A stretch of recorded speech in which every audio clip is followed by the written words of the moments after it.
Nah, kalau yang ini kalian memang beberapa kali ya, saya sudah beberapa kali juga menyampaikan mengenai kasus gizi ganda, gitu ya, kasus masalah gizi ganda atau double burden disease kayak gitu, atau istilahnya double burden malnutrition. Gitu. Kalau mal itu kan kesalahan ya, nutrition jadi dia ada kesalahan dalam gizinya, entah itu dia kekurangan ataupun dia kelebihan secara personalnya ataupun secara kelompok kayak gitu.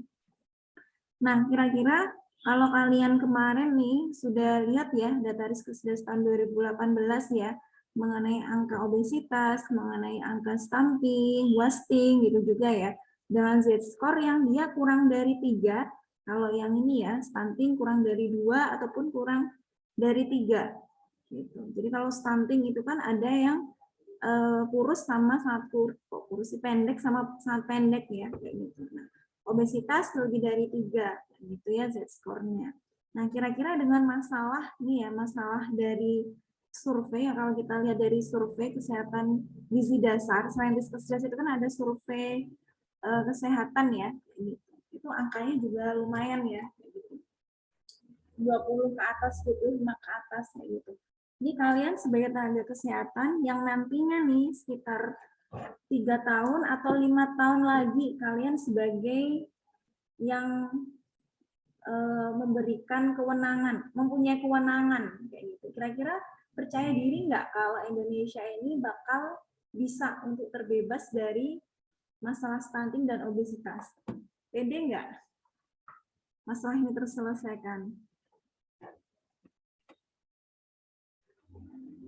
Nggak pede ya, ini nggak ada yang bales ya.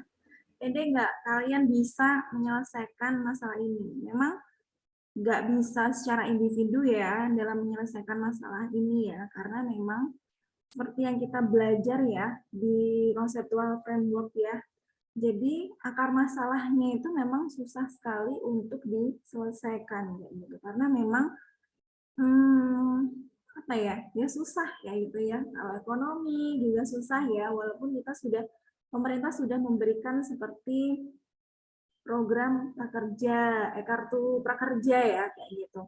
Sudah memberikan kesempatan-kesempatan lewat pelatihan, meningkatkan soft skill kayak gitu. Tapi kalau tidak ada keinginan dari personalnya untuk meningkatkan ekonomi juga bisa jadi masalah. Dan juga ini ya, kalau kemarin kalian lihat yang videonya ini ya, videonya apa sih? Salah satu artis ya, saya lupa namanya, Mbak Imong ya, sebut saja Mbak Imong ya. Nah, itu kan pas waktu ada video yang berhubungan sama ekonomi, kayak gitu ya.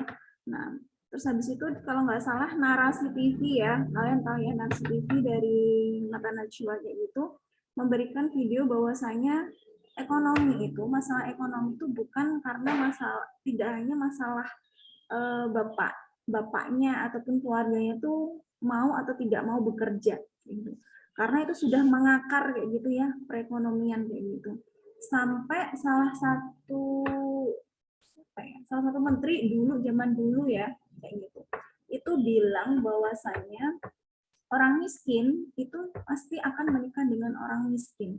Nah, itu yang akan menjadi penyebab akar masalahnya itu tidak bisa terputus gitu ya, nggak kayak FTV gitu ya, jadi ceweknya kurang mampu terus dapet yang cowoknya yang mampu atau kaya raya kayak gitu. Nah, masalah-masalah seperti ini sebenarnya ini ya umum ya terjadi di Indonesia kayak gitu ya, orang kurang mampu menikah dengan orang kurang mampu. Nah, akhirnya ini nanti tidak bisa terputus kayak gitu ya, karena memang tidak, masalahnya tidak hanya sekedar keluarganya tuh mau atau tidak mau bekerja. Kira-kira percaya diri nggak masalah ini bisa terselesaikan dalam 5 ataupun 10 tahun ke depan?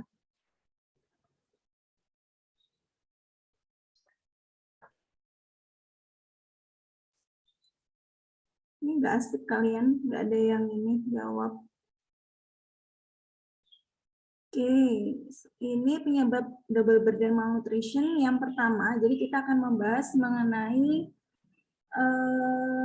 ini apa namanya, penyebab tidak langsungnya ya. Jadi kalau dari conceptual framework yang UNICEF, kalian sudah hafal ya. Jadi masalah apa yang dia langsung akan berpengaruh terhadap masalah stunting ataupun dia yang tidak langsung.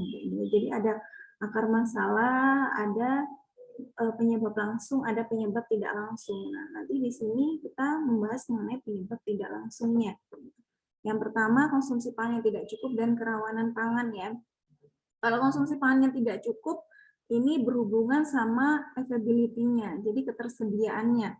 Nah, ketersediaan ini juga nanti dipengaruhi ya sama kerawanan pangan ya, gitu.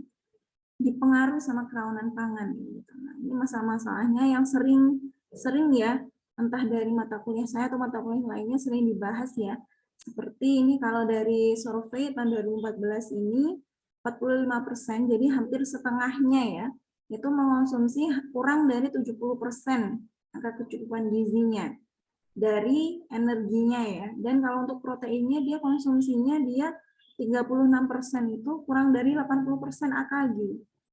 Gitu. Nah, AKG itu kan kalau AKG secara umum ya, kalau protein itu kan 57 gram ya. Ini ya 57 gram, kalau energinya 2100 gitu. Jadi berarti ini mengonsumsinya 80% itu dia mengonsumsinya kurang dari 57 gram.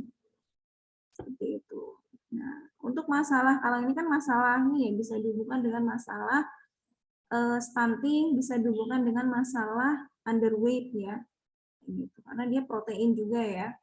Proteinnya dia berarti sedikit nanti bisa berhubungan sama KEP, kurang energi protein. Nah, kurang energi protein nanti bisa mengakibatkan dia contohnya KEP itu marasmus sama kwashiorkor gitu ya. Nah, kalau untuk yang obesitas ya, ini dipengaruhi dari masalah ini. Jadi 93% hampir, berarti ini banyak banget ya, 93% penduduk usia lebih dari 10 tahun ini mengonsumsi sayur-sayurnya kurang dari 5 porsi per hari. Sayur dan buahnya kurang dari 5 porsi per hari. Nah, jadi ini dicampur, nggak jadi satu-satu gitu ya. Seperti itu. Jadi memang sudah ada shifting konsumsi baik di perkotaan maupun di pedesaan kayak gitu. Karena memang teknologi semakin canggih, sudah berbagai macam industri yang berkembang kayak gitu ya. Dan masyarakat juga beranggapan bahwasanya mengonsumsi sayur, buah kayak gitu juga ini ya. Kalau remaja-remaja itu kan mengikuti tren ya, kayak junk food kayak gitu. Jadi kurang konsumsi sayur dan buahnya kayak gitu. Ataupun misalkan karena masalah seperti yang dulu saya bilang di penilaian konsumsi pangan ya. Jadi pengenalan sayur dan buah itu juga penting gitu. Wah, sayur dan buah itu juga penting di awal-awal MPASI. Jadi jangan ada dulu yang namanya ada rasanya, ada bumbu-bumbunya tuh jangan. Jadi memang anak itu supaya bisa tahu rasa dari sayur dan buah itu seperti apa. Jadi picky eater itu bisa jadi karena memang pengenalan orang tua ke anaknya itu makanannya itu dia makanan yang sudah berasal kayak gitu ya, makanan sudah berbumbu. Jadi akhirnya anaknya pilih-pilih makanan atau picky eater. Selain itu 29%, jadi hampir 30% ya penduduk Indonesia ini mengonsumsi gula, garam, lemak melebihi rekomendasi WHO. Jadi kalau GGL ya, gula, garam, lemak atau gula, garam, minyak kayak gitu ya. Jadi 415 ya. 415 kayak gitu. 4 ini untuk 4 sendok makan, ini 1 sendok teh dan ini dia 5 sendok makan. Jadi masih banyak sekitar 30%-an yang mengonsumsi lebih dari standar yang sudah ditentukan oleh WHO. Konsumsi tepung terigu juga semakin meningkat gitu. Ini dipengaruhi juga karena meningkatnya konsumsi mie instan pada 15% remaja. Nah, sebenarnya itu nggak masalah ya konsumsi mie instan ya. Kalau mie instan yang perlu kita soroti itu adalah ininya ya, natriumnya gitu. Natriumnya itu dia tinggi 2000-an ya. Itu padahal kita sehari harus mengonsumsi berapa? 1 sendok teh. Jadi kalau garam berarti 50 gram per hari, kayak gitu ya. 50 gram, kurang dari 50 gram per hari, kayak gitu ya. Nah, kalau di mie instan ya, sebenarnya kalau di mie instan itu pengawetnya, kalau kalian lihat di komposisi makanannya itu komposisi di labelingnya ya, gitu. Pengawetnya itu sebenarnya berasal dari sambelnya, saus sambelnya, kayak gitu ya, itu ada pengawetnya. Tapi pengawetnya itu masih pengawet makanan, kayak gitu ya. Jadi mie instannya itu dia lebih diperhatikan di situ. Nah, tepung terigunya ini tidak hanya dia di mie instan ya, cuma ini di contohnya ini dia penelitiannya lebih ke mie instan. Gitu.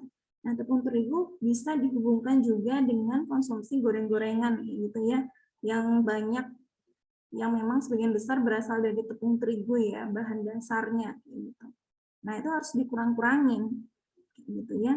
Nah, ini bisa meningkatkan apa, selain dia lemaknya juga, nah energinya dia berlebihan nanti kalau konsumsi terlalu banyak tepung terigu. Gitu. Selanjutnya 29% dari anak berusia 6 sampai 59 bulan, jadi balita ya, mengonsumsi makanan sumber zat besi dan hanya 20% yang mengonsumsi telur.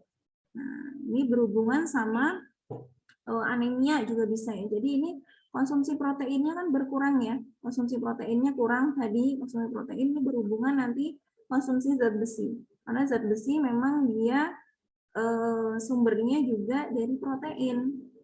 Jadi kalau dia kekurangan zat besi, bisa anemia, nanti produktivitasnya kalau untuk orang bekerja bisa menurun, kalau yang ini konsentrasi belajarnya nanti bisa menurun.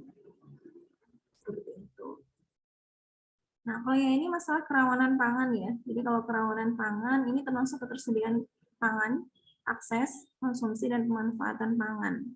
Akses ekonomi. Nah, ini akses ekonomi keterjangkauan ya. Jadi keterjangkauan ketika beli-beli makanan. Ini merupakan penyebab utama dalam kerawanan pangan. Jadi kalau ekonominya saja dia tidak mampu ya. Jadi dia menengah, bukan menengah ke bawah lagi ya. Jadi dia memang tidak mampu gitu ya, akhirnya dia membeli makanannya pun juga tidak bervariasi kayak gitu, tidak bervariasi, akan mempengaruhi ketersediaan pangan. Selanjutnya 38% secara nasional tidak mampu membeli makanan bergizi dan presentasi ini naik menjadi 68% di daerah terpencil seperti NTT gitu. Karena memang di awalnya dia tidak mampu, nah ini dia akhirnya makanan yang dipilih pun juga makanan yang tinggi energi, tinggi energi, tinggi lemak, tinggi gula, jadi belum mampu ya, atau tidak mampu membeli makanan yang bergizi, seperti itu. Nah ini akan diperparah nih, kerawanan pangan akan diperparah dengan daerah-daerah yang untuk aksesnya itu susah, untuk akses ke bahan makanannya itu susah. Ya. Jadi memang misalkan kita ya di NTT kayak gitu ya, ada masih bisa nih untuk menanam jagung atau menanam sumber pokok kayak gitu. Tapi kan untuk yang protein, untuk lain-lainnya itu kan harus kita membeli. Nah, ini infrastruktur ini nanti bisa berpengaruh nih terhadap ketersediaan makanannya. Jadi dia kalau nggak dapet nih jauh kayak gitu ya, ataupun memang jauh ataupun dia tidak mempunyai tidak mempunyai biaya untuk akses gitu ya, karena memang harus menggunakan transportasi kan ya. Nah, akhirnya ketersediaan makanannya juga sedikit. Nah, akhirnya terjadi kerawanan pangan di tingkat household atau di tingkat rumah tangga. Terus ini ya, jadi kalau dari kesimpulan ini, nah ini bisa dilihat nih 80% nih pengeluaran di rumah tangga ekonomi rendah dan menengah ini menghabiskan lebih dari separuh pengeluaran mereka untuk makanan. Ini juga sering dibahas ya. Jadi karena memang pendapatannya sedikit kayak gitu ya, pendapatannya sedikit kayak gitu. Akhirnya sebagian besar uangnya itu digunakan untuk kebutuhan makanannya. Jadinya untuk kebutuhan akses kesehatan, untuk dia higien sanitasi, nah itu nanti bisa berkurang. Atau dia jadi prioritas keberapa gitu ya.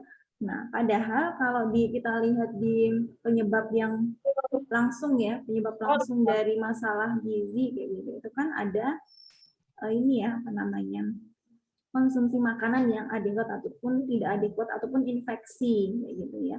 Jadi kalau akses kesehatannya dia di nomor berapakan kayak gitu ya.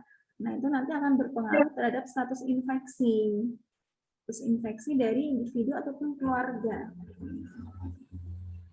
Nah, selanjutnya pengeluaran untuk makan dan minuman olahan ini sebagian besar cenderung makanan yang diproses, meningkat 4 kali lipat pada masyarakat perkotaan dan perdesaan pada tahun 2007 dan 2017. Gitu. Jadi karena memang ini ya serba pengen instan ya, pengen cepat kayak gitu. Apalagi juga sudah banyak perusahaan-perusahaan bonafit ya yang menawarkan kemudahan dan harganya juga kalau kita lihat-lihat, kalau kita masak sama kita beli olahan itu nggak beda jauh. Tapi pasti beda ya, kayak gitu ya. Gitu. Nah, di sini kita akan membahas mengenai masalah ini ya. Jadi mengenai makanan olahan. Jadi industri-industri makanan minuman yang mendorong perubahan pola konsumsi. Jadi ada shifting ya, shifting epidemiologi, shifting habit ya, habitnya secara personal ya. Dari dia makanan yang masih makanan sayur, makanan yang diolah sendiri gitu ya, ke makanan yang diproses. Gitu.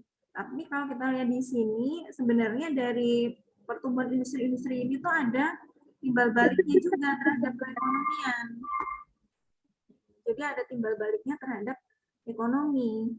Ini contohnya nih pada kuartal pertama 2018, industri makanan dan minuman menyumbang sekitar 711 juta US dollar.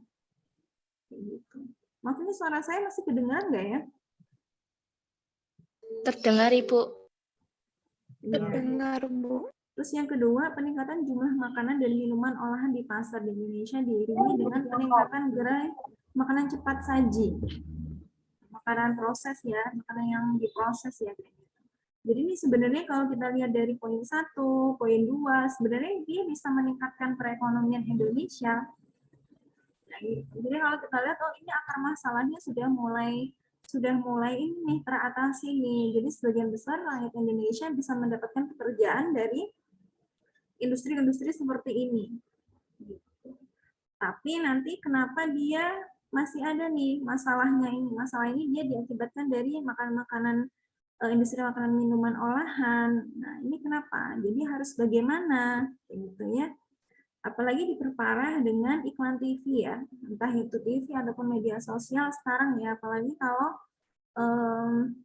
ditambah lagi kalau ini ya apa influencer kayak gitu ya, biasanya tuh AdSense kayak gitu ya. Jadi mereka endorse kayak makanan, minuman kayak gitu yang belum terjamin itu sehat atau tidaknya, belum terjamin dia itu BPOM atau tidaknya. Walaupun semuanya nggak perlu BPOM ya, gitu. Jadi bisa apa namanya PIRT kayak gitu. Nah, iklan TV atau media sosial ini dia bisa berpengaruh nih terhadap keterpaparan terhadap minuman atau makanan yang tidak sehat kayak gitu.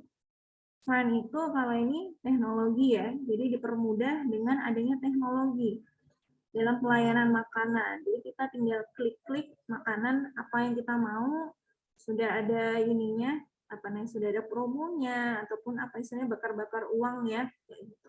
Nah, itu kita sudah dapat makanan murah tanpa kita harus ke tempatnya kayak gitu ya, tanpa susah-susah kita harus masak di dapur panas-panas kayak gitu. Nah, tapi di sini masa-masa ini yang bisa jadi ini sebagai poin plus ya dalam meningkatkan ekonomi di Indonesia gitu. Tapi ini juga sebagai momok ya dalam meningkatkan beban ganda masalah gizi di Indonesia gitu. Jadi kalian nanti ya dengan melihat kenyataan seperti ini, ketika kalian sudah jadi pemangku kepentingan nih atau kalian yang membuat kebijakan, apa yang harus kalian rencanakan terhadap masalah ini? Coba apa? Ini sudah saya kasih ini ya, jadi kalian sudah cari-cari lah ya. Jadi kalian harus ngapain nih? Gitu. Membuat kebijakan apa ini untuk masalah-masalah seperti ini? Ini ada plusnya, ada minusnya, kayak gitu. Plusnya untuk ekonomi, tapi minusnya nanti juga untuk kesehatan. Jadi kalian apa yang harus kalian lakukan?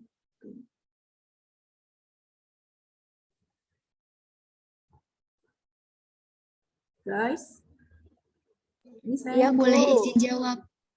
minta tolong ini ya, Melani ya, Mel. Halo, ya Bu. Ya, minta tolong di ini ya, difasilitasi ya, difasilitatori. Iya Bu. Silakan teman-teman yang ingin menyampaikan pendapatnya. Mel, aku izin masuk ya. Iya, silakan. Nah ya. Menurut aku kalau misalnya saya jadi pemangku kepentingan ya yang mungkin membuat kebijakan, mungkin saya akan melakukan pengendalian terhadap iklan fast food gitu yang mungkin ditayangkan di TV. Kayak yang apa tadi saya baca di jurnal, contohnya seperti yang dilakukan di Belgia sama Australia itu ada pelarangan untuk menayangkan iklan fast food 5 menit sebelum dan sesudah acara anak-anak. Soalnya biasanya tuh iklan-iklan seperti itu cenderung menarik anak-anak gitu loh. Anak-anak kan biasanya belum mempertimbangkan kesehatan mereka gitu kan. Apalagi kadang ketika menonton acara iklan seperti itu tuh mereka masih banyak yang belum diawasi sama orang tua mereka. Kemudian bisa juga iklan tersebut diatasi dengan pemberian pajak gitu yang tinggi atau khusus untuk iklan fast food yang memang ditujukan untuk konsumen anak-anak. Serta kalau misalnya kita berada di memiliki kewenangan di bidang pangan sama gizi, mungkin bisa melaksanakan penyuluhan atau edukasi mengenai bahaya tentang fast food begitu. Terima kasih Melani. Oke, terima kasih Naya. Untuk teman-teman yang lainnya ingin berpendapat atau ingin menanggapi Naya, dipersilakan dari kelas A dan B. Mel, halo. Halo. Iya, Nares. Ya, saya izin berpendapat, boleh? Ya, silakan. Baik, terima kasih. Tadi saya menambahkan ya, tadi kan katanya Naya dikenakan pajak pada iklannya, itu saya setuju. Dan juga adanya atau ini loh pemberian kayak dikenai pajak, jadi kayak pajak di restoran khususnya fast food, pajak atau PPN gitu.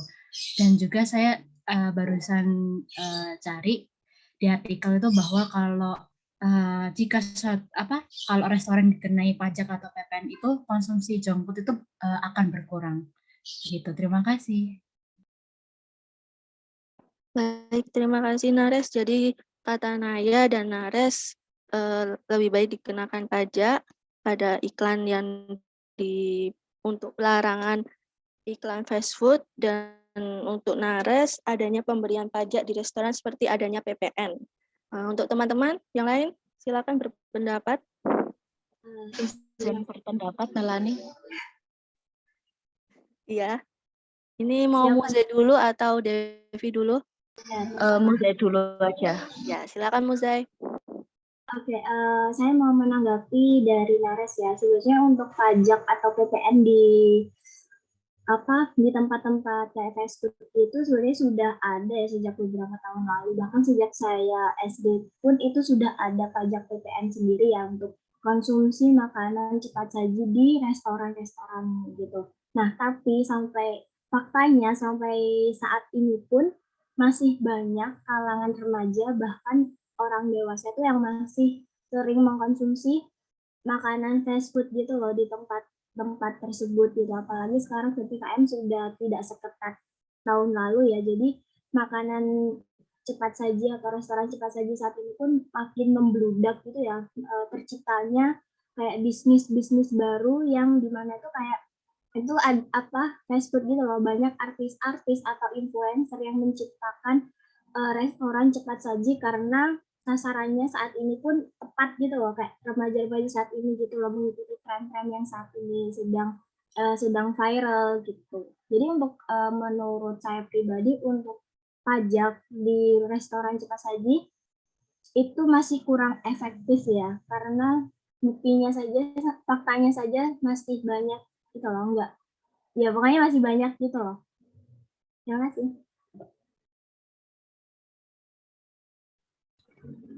Baik, terima kasih Muzai. Muzai mengatakan kalau pajak atau PPN di restoran itu sudah banyak dari dulu, tetapi masih remaja sama orang dewasa itu masih banyak yang mengkonsumsi fast food dan hal tersebut kurang efektif. Ingin menyampaikan pendapatnya atau ingin menanggapi dari teman-teman yang sudah atau teman-teman yang lain? Boleh Silakan. menanggapi. Iya, Ya, silakan Devi. terima kasih Melani. Sama-sama. Kalau menurut saya, yang pertama itu, yang paling dasar itu diperluas dulu fokus kebijakannya itu.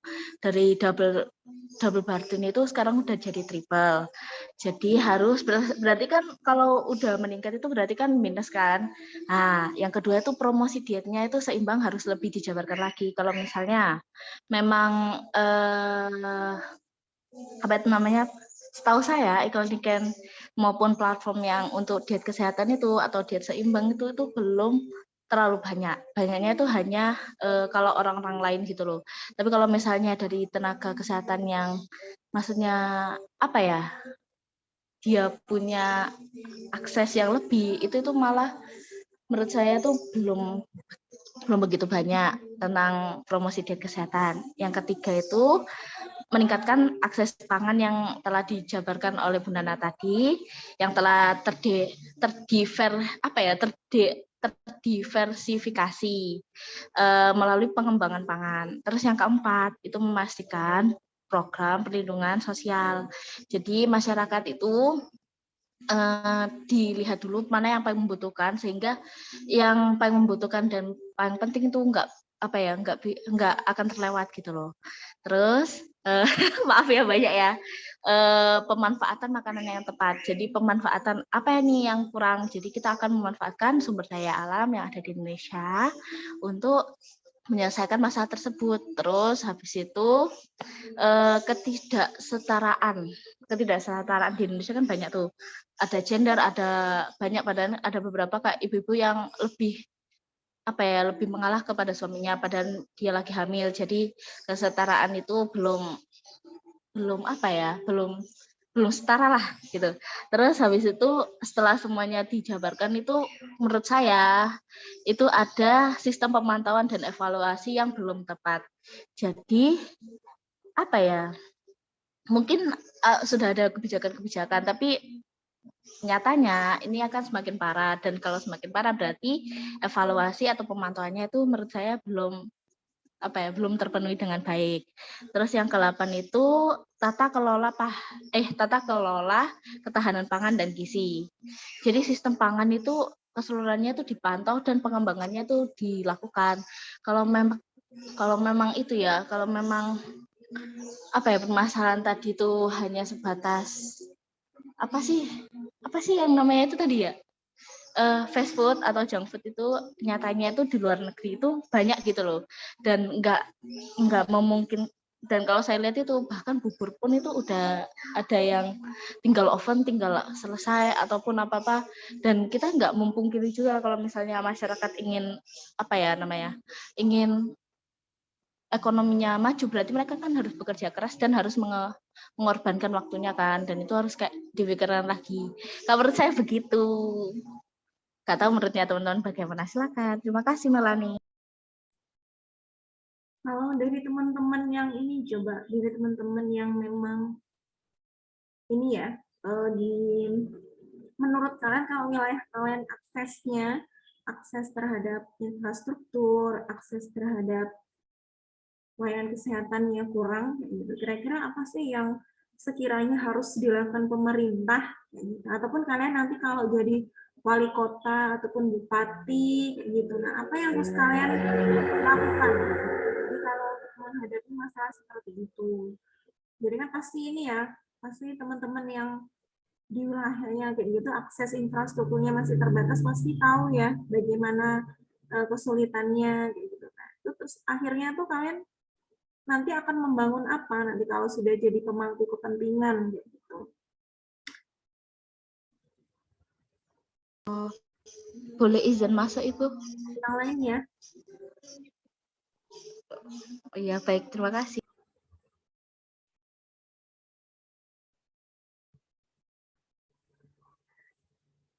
Jadi di sini nggak ini ya. Ya maksudnya teman-teman di sini kayak gitu ya.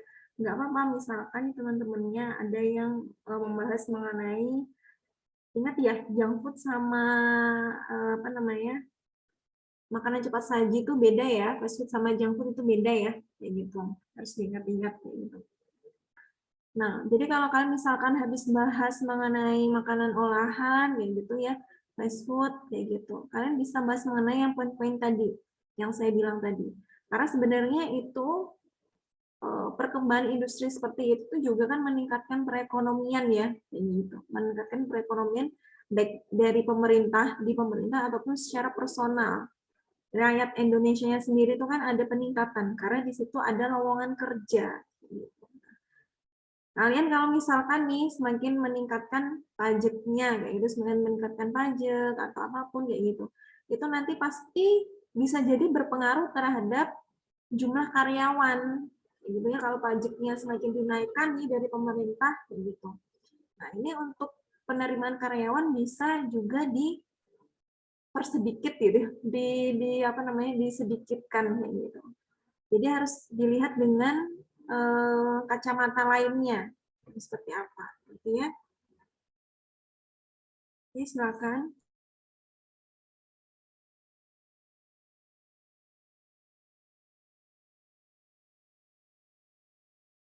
Melani. Ya, ya, silakan Sinta. Halo Sinta. Ya, halo. Ya, Oke, izin silakan. masuk ya. Iya. Aku setuju sih sama pernyataan Bu Nana tadi. Kalau misalkan kita menaikkan pajaknya, itu menurut aku apa ya, kurang sensitif. Gini, apa namanya, yang membuat restoran itu kan pasti tiap tahun sebelumnya itu kan udah pasti ada pajak, baik itu ada pajak PPN atau pajak periklanan, baik itu misalkan KFC, McD gitu kan pasti ada pajaknya. Dan mesti mereka ini juga salah satu apa ya, kalau bisa dibilang itu pemasok devisa negara juga gitu, kayak sama industri rokok sama kayak gitu. Jadi kalau misalkan kita menaikkan pajaknya terus-menerus, itu juga terjadi nanti akan yang pertama, ada pengurangan karyawan, itu tadi seperti yang diomongin Bu Nana.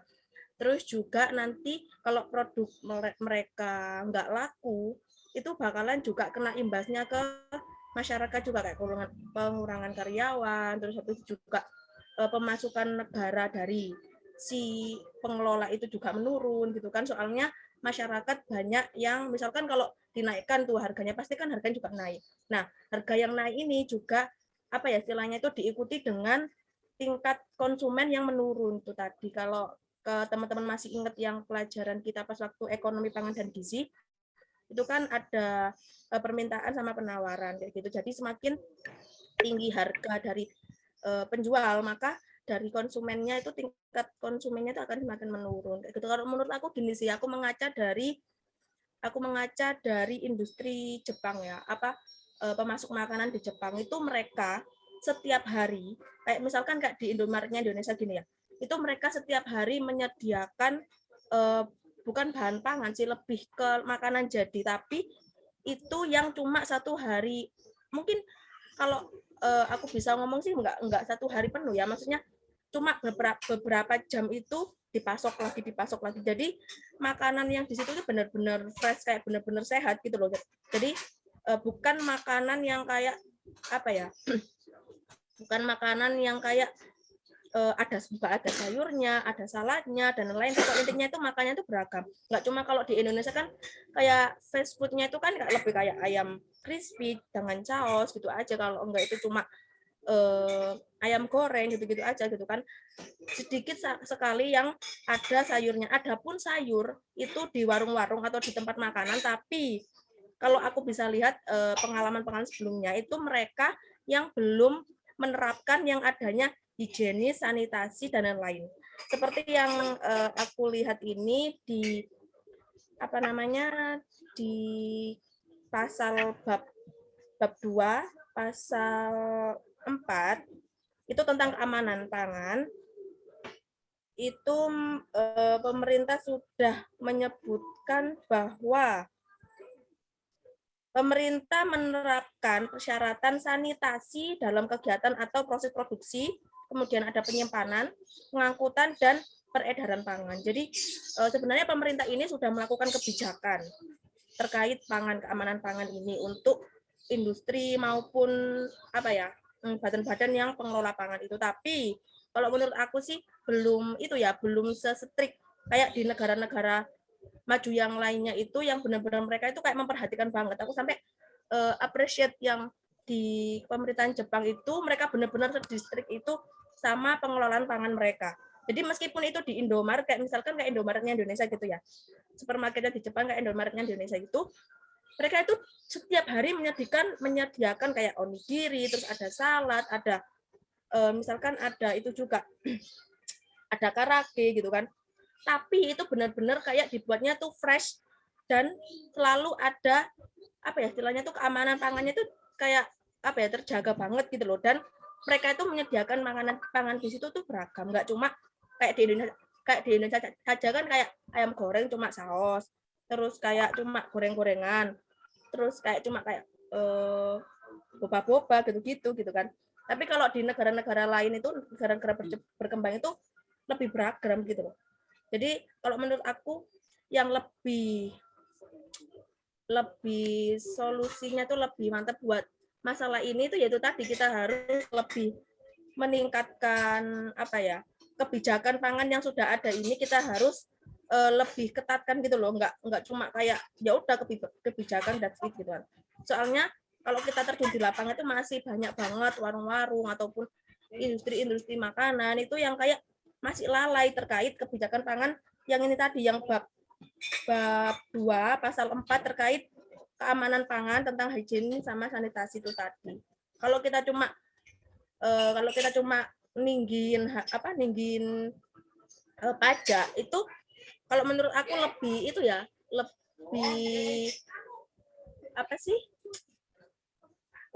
manfaatnya buat masyarakat itu lebih sedikit, dan kalau menurut aku dia itu malah lebih banyak resikonya di situ. Jadi kalau menurut aku lebih ke itu aja, ke pedagangnya atau pemproduksinya aja kayak gitu. Kita lebih memberikan penyuluhan ke mereka kalau mereka tuh harus menerapkan higienis sanitasi itu gini loh. Mereka bisa memproduksi bahan pangannya itu lebih bervariasi, nggak cuma ayam sama saus, nggak cuma ini dengan ini, bisa dikombinasi dengan sayur ataupun salad dan lain-lain kayak gitu. Seperti di negara-negara yang sudah maju gitu. Makasih. Terima kasih buat Sinta. Nanti per orang ini ya, waktunya 2-3 menit ya, biar teman-temannya yang lain juga mau mau memberikan suara ya. Yang tadi yang saya sebelumnya Sinta ya, yang saya bilang untuk daerah-daerah yang dia masih susah aksesnya, di sini kira-kira ada yang mau memberikan ini nggak? Kalau kalian jadi ini deh, jadi bupati, wakil bupati, ataupun kalian jadiin deh kepala puskesmas atau apa gitu. Nah, apa yang kalian lakukan gitu? Kebijakan apa yang kalian tegakkan gitu?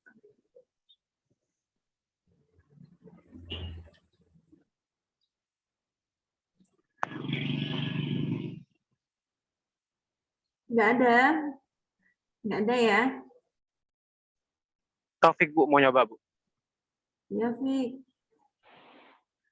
Kalau misalnya saya sebagai wali kota ataupun kepala rumah sakit, mungkin saya akan meningkatkan infrastruktur yang di rumah sakit itu ataupun di daerah itu, supaya infrastruktur yang ada di rumah sakit bisa memenuhi kebutuhan yang pasien dan bisa membuat pasien nyaman di area tersebut. Agar kalau misal kita dari dokter-dokter itu tidak bisa menangani pasien karena infrastruktur yang kurang, kita bisa menambahkan infrastruktur tersebut dan meningkatkan kinerja dari dokter itu. Kinerja dari perawat dan yang ada di bidang kesehatan di rumah sakit itu dan di daerah itu. Makasih, Bu. Ya, jadi kita lebih ngobrolnya ke komunitas ya, ke komunitasnya kayak gitu. Jadi ya nggak apa-apa, nggak masalah ya kayak gitu. Oke, ini untuk masalah yang pertama dicukupkan ya ininya ya, apa namanya, diskusinya. Lanjut ke selanjutnya ya. Masalah yang kedua yaitu terkait akses ya, akses kesehatan kayak gitu ya, seperti yang saya tanyakan tadi ya, kayak gitu. Jadi di sini ada transisi epidemiologi dari mulai penyakit menular ke arah penyakit yang tidak menular. Walaupun saya kan pernah ini ya di epidemiologi, sebenarnya penyakit menular dan penyakit tidak menular itu sebenarnya sama-sama memberikan efek ya, sama-sama tinggi sebenarnya itu ya. Tapi makin ke sini juga kebanyakan yang berpengaruh ya, yang mengakibatkan kematian, agar kematian tinggi itu berasal dari penyakit tidak menular. Jadi dari gaya hidupnya, gitu ya. Jadi kalau di sini tahun 2014 ya, ini ya, proporsinya itu di Indonesia, nah itu meningkat 50,7% menjadi 71%. Jadi ini perlu kita waspadai ya, gitu. Nah, di sini juga untuk hygiene sanitasinya ya, lingkungannya ini, kalau menurut penelitian yang dilakukan oleh ini ya, beberapa orang ini tahun 2018 ini, prevalensi stunting di Indonesia berkaitan dengan ketersediaan kakus yang tidak layak dan air minum yang tidak masak. Gitu. Ini kita perlu lihat lagi di conceptual framework ya, yang akses ya, yang akses terhadap pelayanan kesehatan, akses terhadap hygiene sanitasi. Kalau dia tidak adekuat ya, kalau dia tidak bagus, nanti akan berpengaruh terhadap status infeksi. Status infeksi bisa TBC ataupun diare, nanti akan berhubungan terhadap konsumsi pangannya yang dia tidak adekuat. Ya, nanti juga bisa berhubungan ke terhadap ini masalah stunting ataupun underweight kayak gitu. Jadi kalau kita lihat di sini ya, data ini, nah ini ya. Jadi kalau kita dulu juga udah belajar ya di epidemiologi, sebenarnya dalam satu kecamatan itu kan harus ada satu puskesmas ya, kayak gitu. Tapi memang masih ada kecamatan yang belum memiliki puskesmas. Itu biasanya bisa pakai pusdindu ataupun memang sebenarnya ada tapi jaraknya itu jauh kayak gitu. Jadi masih sekitar 6,3% yang dia tidak ada puskesmasnya di kecamatan tersebut. Puskesmas tidak ada pasokan air bersih, masih tinggi ya. Jadi ini sudah di puskesmas tapi dia tidak ada nih pasokan air bersihnya, tanpa listrik juga ya. Jadi memang puskesmas itu kan butuh ya, butuh fasilitas listrik, fasilitas air bersih kayak gitu. Karena kalau puskesmas yang dia ada rawat inapnya nih ya, rawat inapnya itu kan berarti ada ini ya, misalkan ada untuk apa namanya oksigennya kayak gitu. Jadi kan perlu listrik ya kayak gitu. Terus puskesmas tanpa telepon. Nah, ini fasilitasnya tidak ada. Kalau tidak ada seperti ini kan misalkan ada masyarakat yang membutuhkan pertolongan cepat gitu kan. Itu kan bingung ya harus telepon ke siapa gitu. Puskesmas tanpa dokter ini juga ya masih banyak sekitar 4,2% ya kayak gitu. Jadi harusnya memang ada ya di puskesmas itu biasanya satu dokter ataupun dua dokter ya, satu dokter gigi gitu. Jadi harus ada. Nah, ini jaraknya, jadi jarak tempuhnya fasilitas kesehatan ini paling tinggi itu ini ya. Jadi waktunya itu paling cepat ya, paling cepat itu dia ke posyandu. Jadi fasilitas kesehatan ke posyandu. Ini paling tinggi ya. Jadi biasanya kalau dalam satu desa ya itu kan ada beberapa posyandu ya gitu. Tapi posyandu itu kan terbatas ya, tidak hanya untuk biasanya hanya untuk wanita hamil, untuk wanita usia subur, untuk balita, bayi, untuk lansia bila ada kayak gitu ya. Nah yang paling dia jauh ya, yang paling dia jauh yang ini itu dia di RS pemerintah. RS pemerintah dan juga RS swasta ya. Jadi dia masih lumayan jauh ya. dari tempat seperti ya perumahan atau apa ya gitu ke fasilitas kesehatannya gitu. Nah, jadi upaya apa saja nih harus dilakukan pemerintah untuk meningkatkan akses pelayanan kesehatan. Jadi kalau dari jaraknya, dari ini tidak hanya akses pelayanan kesehatan ya, bisa juga ke hygiene sanitasinya bagaimana kayak gitu. SDM-nya juga nih, SDM-nya yang SDM di pelayanan kesehatan itu masih minim ya. Tadi masih nggak ada dokternya ataupun dia tadi nggak ada teleponnya, nggak ada air bersihnya kayak gitu, nggak ada listriknya. Ini harus bagaimana ini pemerintah kayak gitu. Bagaimana? Apa yang perlu diupayakan nih? Kayak gitu.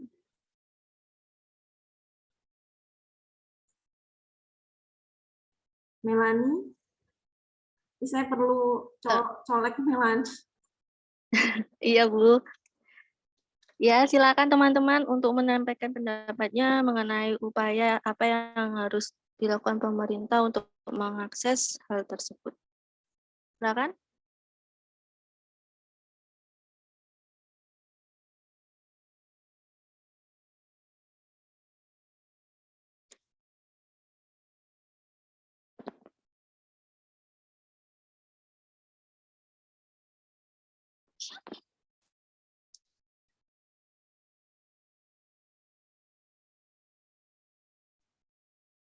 Ayo teman-teman.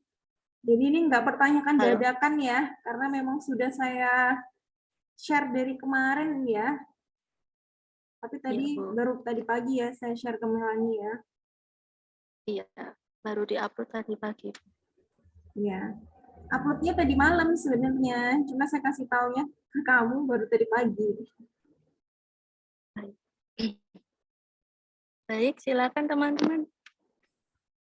Jadi tidak ada alasan, wah ini pertanyakan dadakan gitu. Enggak ya.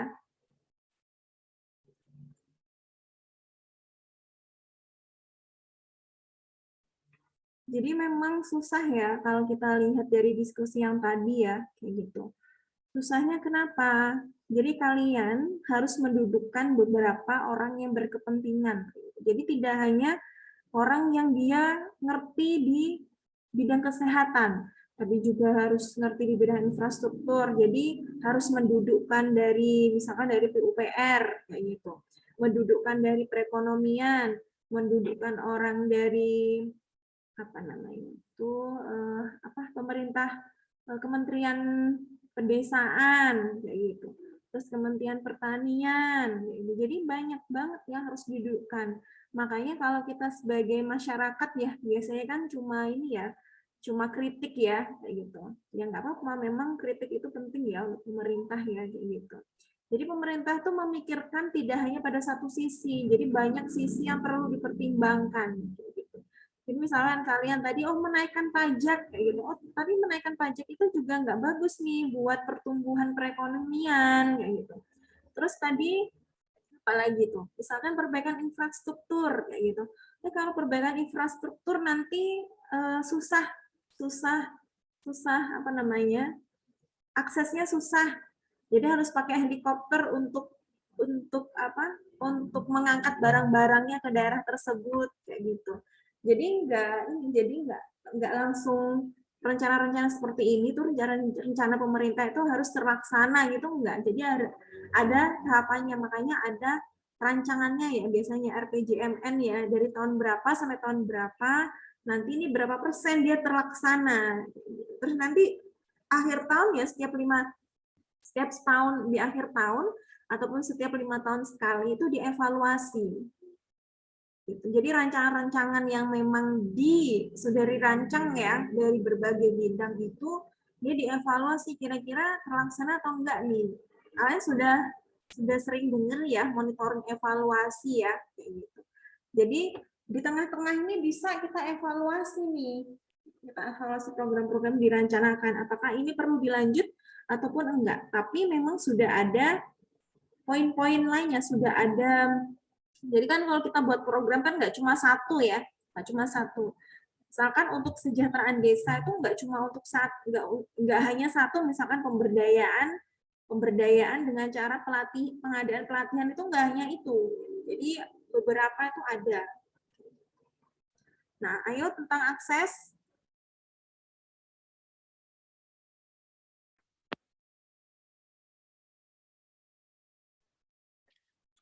Silakan teman-teman untuk kelas A dan B yang ingin berpendapat atau menanggapi untuk upaya apa saja yang sudah dilakukan pemerintah untuk meningkatkan akses pelayanan kesehatan.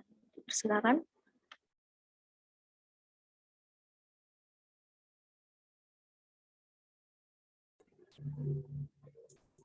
Halo Mel.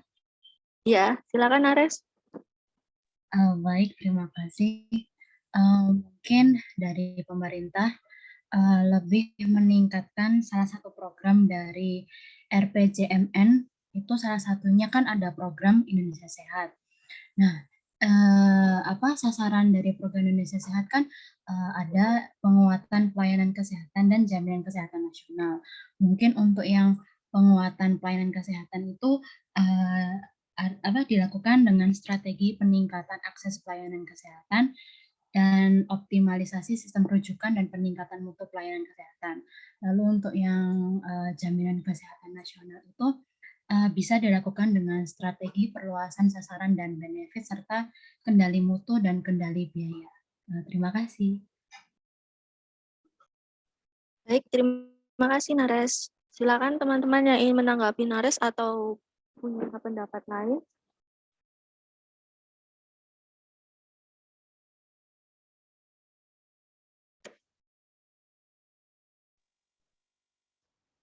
Boleh menambahkan, Melani?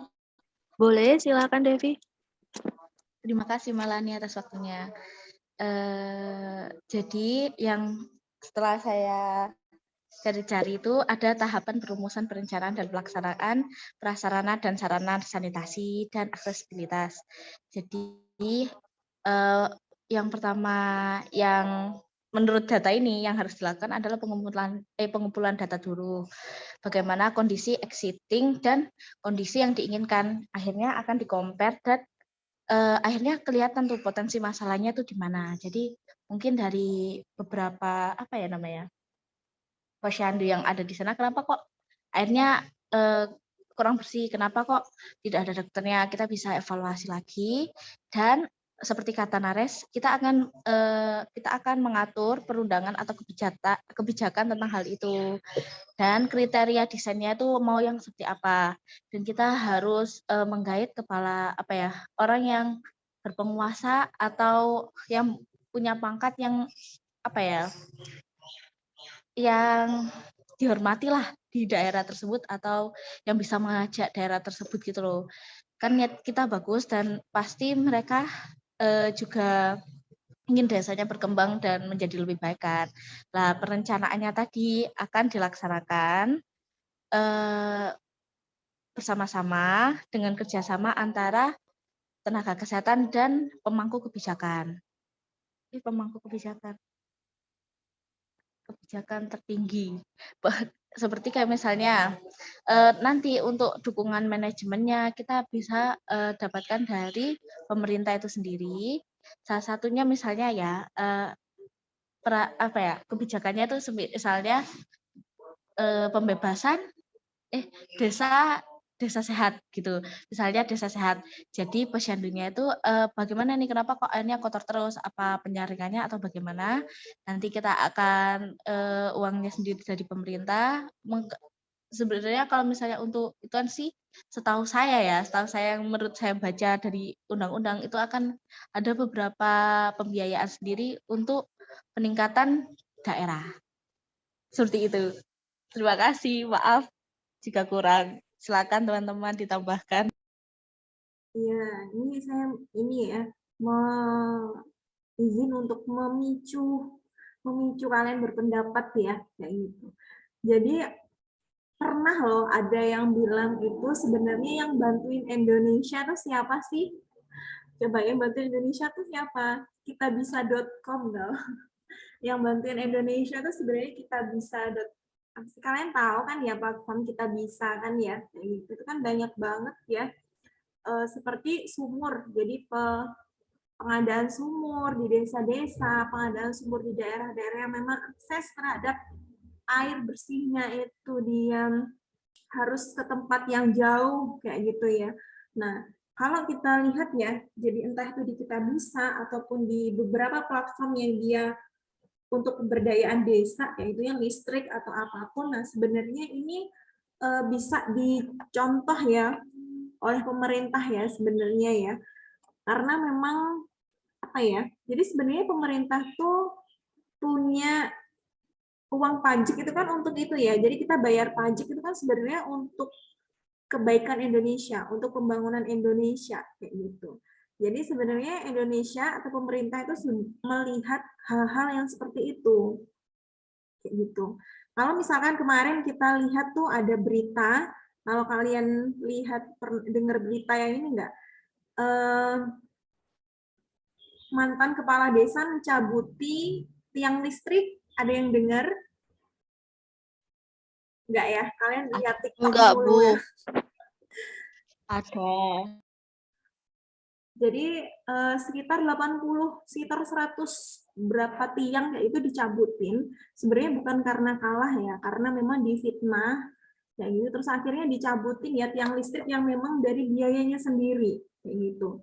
Mengapa orang tersebut bisa mencabutinya kayak gitu ya? Maksudnya karena memang milik sendiri ya, memang ya nggak masalah kalau dicabutin karena memang milik sendiri kayak gitu. Yang perlu dipertanyakan itu adalah peran pemerintah kan ya, sampai berpuluh-puluh tahun. Jadi bapaknya mencabutin ini jadi kepala desa 2 periode.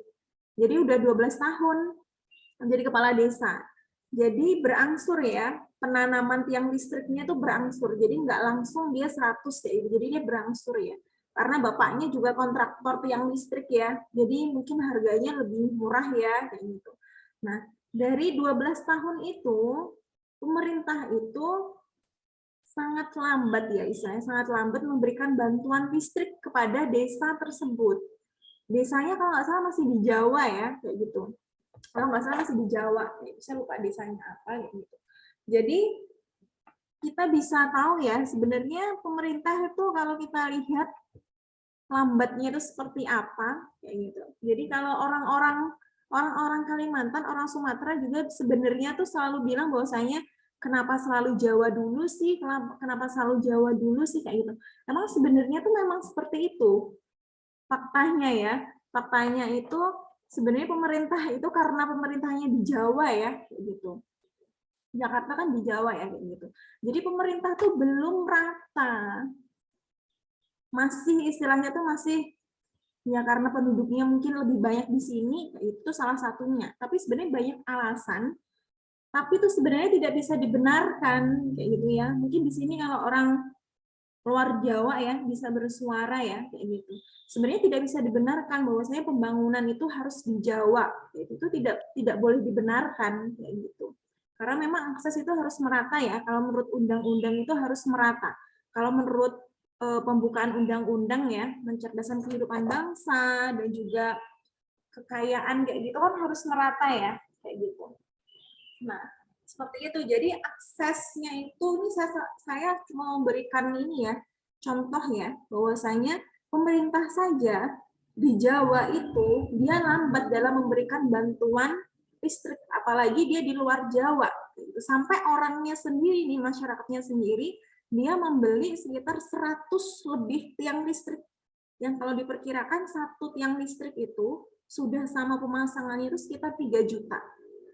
Jadi sudah bisa dibayangkan ya, kepala desa sudah memberikan 100 lebih tiang, satu tiangnya dengan pengerjaannya tuh lebih dari 3 juta.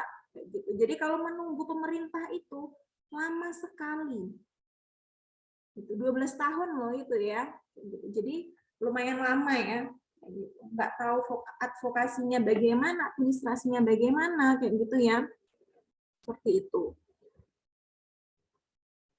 Jadi yang saya mau bilang sebenarnya Indonesia ini pemerintahnya sudah banyak dibantu oleh LSM, oleh orang secara individu, kayak gitu ya. Sebenarnya orang-orang Indonesia ini banyak ya, banyak yang kaya ya. Misalnya Crazy Rich itu kan banyak ya, kayak gitu. Cuma kan kita sudah bayar pajak ya. Jadi kenapa kita harus terlalu baik membangun Indonesia kalau kita juga sudah membayar pajak kayak gitu loh. Ya nggak apa-apa kalau bangun-bangun kayak gitu tuh nggak masalah ya. Cuma kita kan bayar pajak ya istilahnya. Nggak ada yang ini, nggak ada yang mau menambahkan. Ibu izin masuk. Ya. Kalau menurut saya itu kenapa kok kan di Indonesia ini itu ya Bu sudah kayak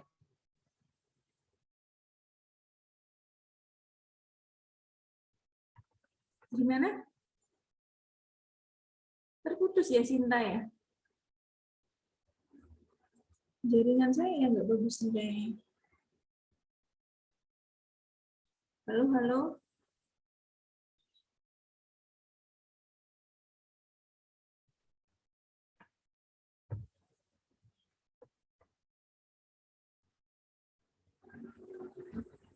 dianya itu sudah sekitar 6 triliun itu pada tahun itu aja. Itu terjadi di 898 rumah sakit. Jadi mereka ini tertulis di rumah sakit atau kalau bisa klinik gitu ya, atau kayak badan-badan penyedia kesehatan gitu kayak rumah sakit gitu baik swasta maupun negeri. Mereka itu menulis kalau mereka ini menerima pasien BPJS. Namun faktanya waktu pasien BPJS ke sana itu mereka tolak. Jadi tetap dananya yang buat BPJS itu ngalir ke rumah sakit atau instalasi mereka. Namun masyarakat itu tidak mereka layani kayak gitu. Jadi sudah ada beberapa penyelewengan dana di sini. Terus juga terkait penyelewengan dana terkait itu Bu. Terkait fasilitas kesehatan, terus juga terkait sarana sama prasarana. Itu juga terjadi di Kabupaten Subang. Itu pemerintah sudah menggalakkan dana itu sekitar berapa ya? Sekitar 11,6 triliun. Tapi di sana itu terjadi kecurangan oleh oknum yang menggalak dana ke sana. Jadi kalau bisa dibilang itu misalkan dari pemerintah umurnya itu 11,6 triliun untuk sebuah daerah. Tapi nanti sudah sampai misalkan sampai di tingkat kabupatennya, tingkat kotanya atau tingkat provinsinya itu lebih berkurang lagi. Nanti tingkat kabupatennya dikurangi lagi sampai nanti ke tingkat yang dituju misalkan rumah sakit atau puskesmas itu malah dananya lebih sedikit lagi. Jadi permasalahannya di situ. Jadi ada kalau dibilang itu ada pengurangan dana di tiap tingkatan. Dan ini sudah sudah terlihat sudah dihitung sama KPK, namun belum ada tindak lanjutan yang berarti gitu loh. Jadi masih belum ada efek yang memberikan efek jerah buat si oknum-oknum yang melakukan penyelewengan dana ini. Seperti itu. Ya. Jadi saya terlempar ya keluar tadi. Jadi saya tadi nggak dengar semuanya dari pendapatnya Sinta ya. Gitu. Sudah rahasia umum ya. Jadi sebenarnya kalau kebijakan itu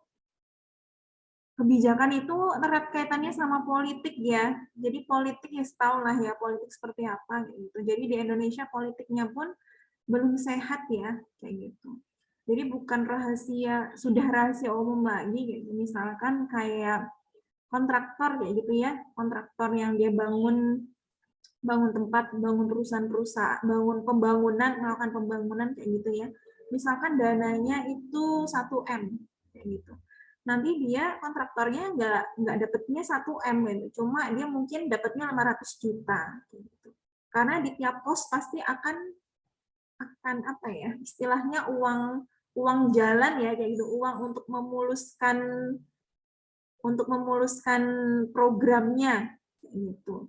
Nah, itu yang memang perlu dievaluasi lagi. KPK sebagai badan independen kayak gitu ya. Jadi KPK itu dia sebenarnya bukan bagian dari pemerintah dan tidak bisa diintervensi oleh pemerintah. Itu nyatanya kalau kalian lihat beritanya beberapa bulan terakhir kayak gitu ya, KPK kayaknya ada gonjang-ganjing gitu ya. Jadi kepercayaan masyarakat juga menurun ya terhadap KPK. Padahal memang kita tahu bahwasanya ekonomi kan pasti uang ya, kayak gitu ya. Itu dia adalah akar masalah dari setiap masalah, tidak hanya ke kesehatan. Kayak gitu. Akses infrastruktur itu berhubungan sama ekonomi, berhubungan sama uang.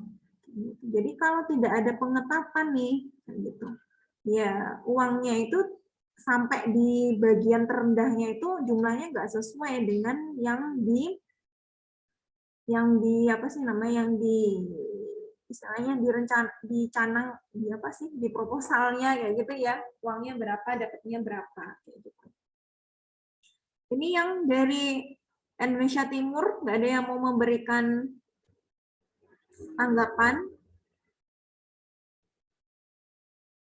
Kalau nggak ada, saya lanjutkan ya. Habis ini kalian kuliah nggak sih? Kuliah nggak? Nanti Bu jam 1. Oh, ya. Ada jam 1. Nah, selanjutnya ini praktek pemberian makanan dan pengasuhan yang tidak adekuat, PMBA ya. Jadi, poin-poinnya ini ya, PMBA untuk bayi balita, ASI eksklusif dia 6 bulan sejak lahir, jadi pemberiannya tanpa ditambahi dengan konsumsi lainnya.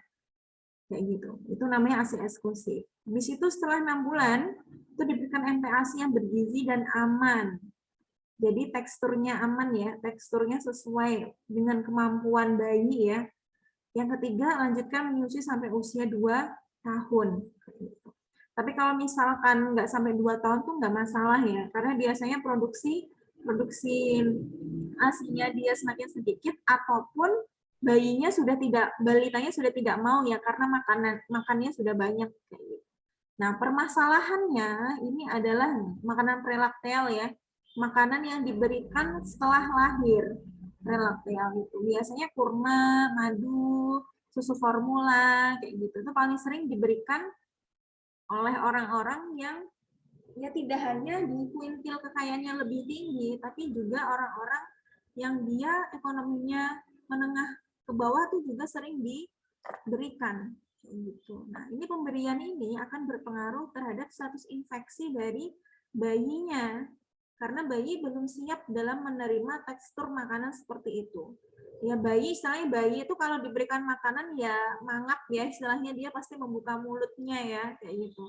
Tapi kemampuan lambungnya, kemampuan sistem pencernaannya itu dia belum mumpuni, belum mampu mencerna, kayak gitu ya. Nah, ini biasanya peran ini juga ya, peran keluarga juga ya dalam pemberian makanan prelakteal ya, kayak gitu. Terus hambatan pemberian ASI eksklusif ini juga pas waktu penilaian konsumsi pangan juga sudah dibahas ya. Jadi hambatan pemberian ASI eksklusif ini bisa dari bayi ataupun ibunya. Jadi sebenarnya nggak masalah ya kalau memang dia masalah itu masalah kesehatan.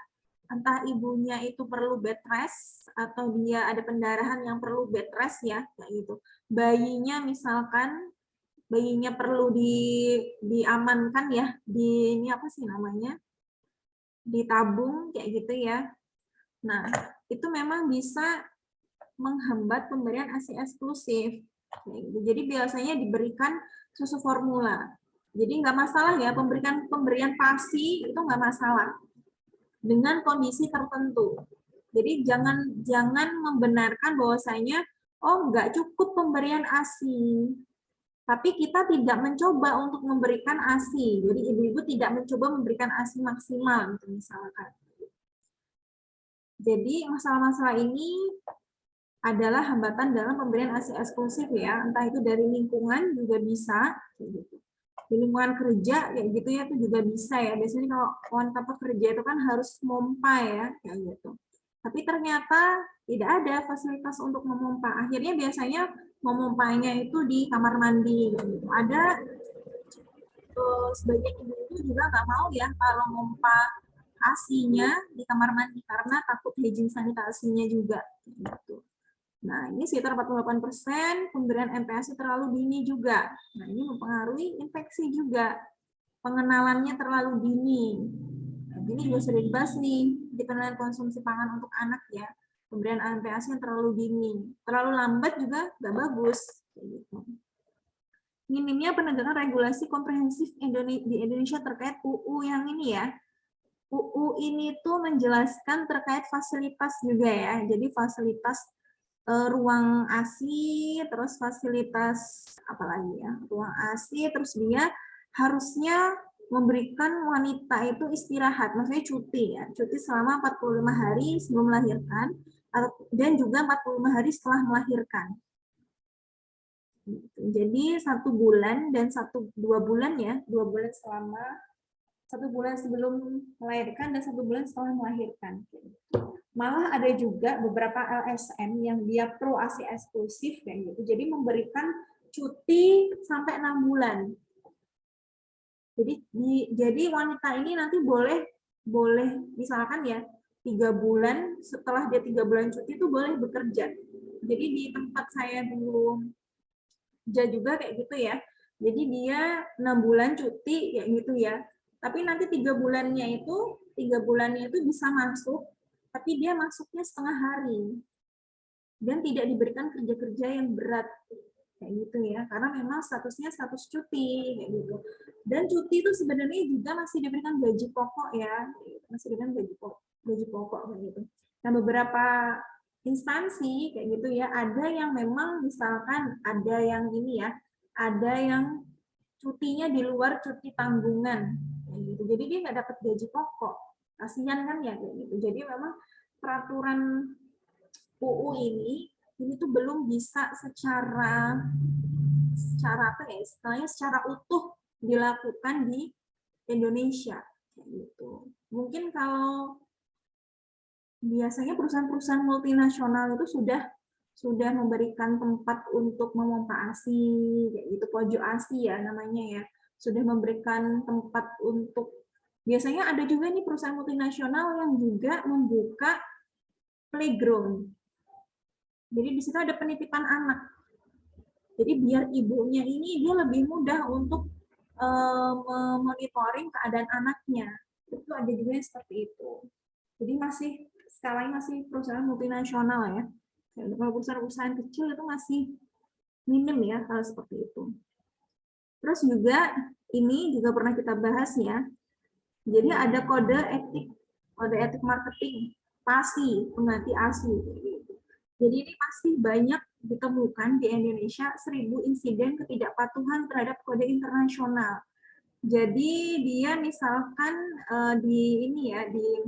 kan kalau tenaga kesehatan nggak boleh untuk mempromosikan kayak gitu ya, itu nggak boleh, distributornya nggak boleh secara langsung apa ya namanya, misalnya mempromosikan, dan juga mempromosikannya nggak selalu bilang ya, maksudnya nggak selalu promosi kita ngomong-ngomong itu nggak, tapi memajang itu juga bisa ya kayak gitu. Nah, UNICEF juga telah menyoroti ukuran substansional dari bisnis mengganti ASI di Indonesia, dan dengan penjualan itu sekitar segini, 25,8 triliun pada tahun 2016.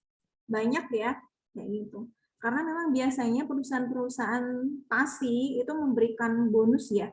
Misalkan menjual berapa, itu diberikan bonus ke tenaga kesehatannya.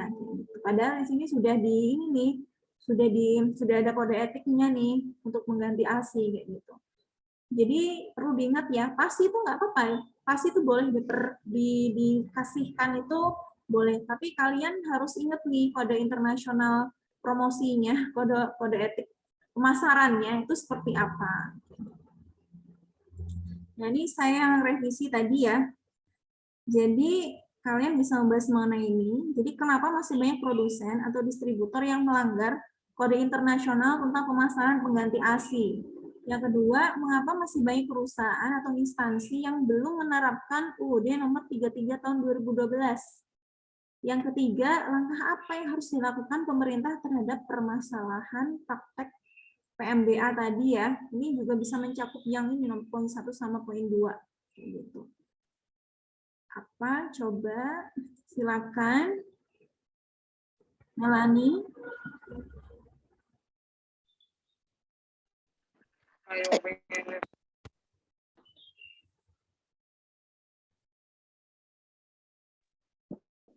Jadi anak gizi juga ini ya, bahas mengenai undang-undang, kode etik kayak gitu ya.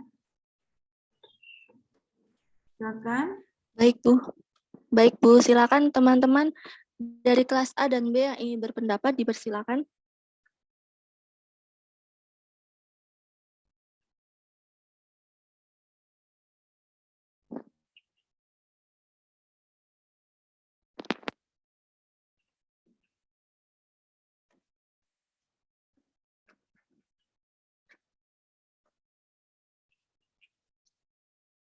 Halo, teman-teman.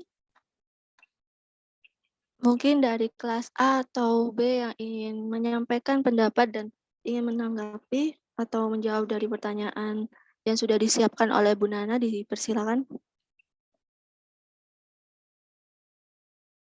Izin masuk, Melani.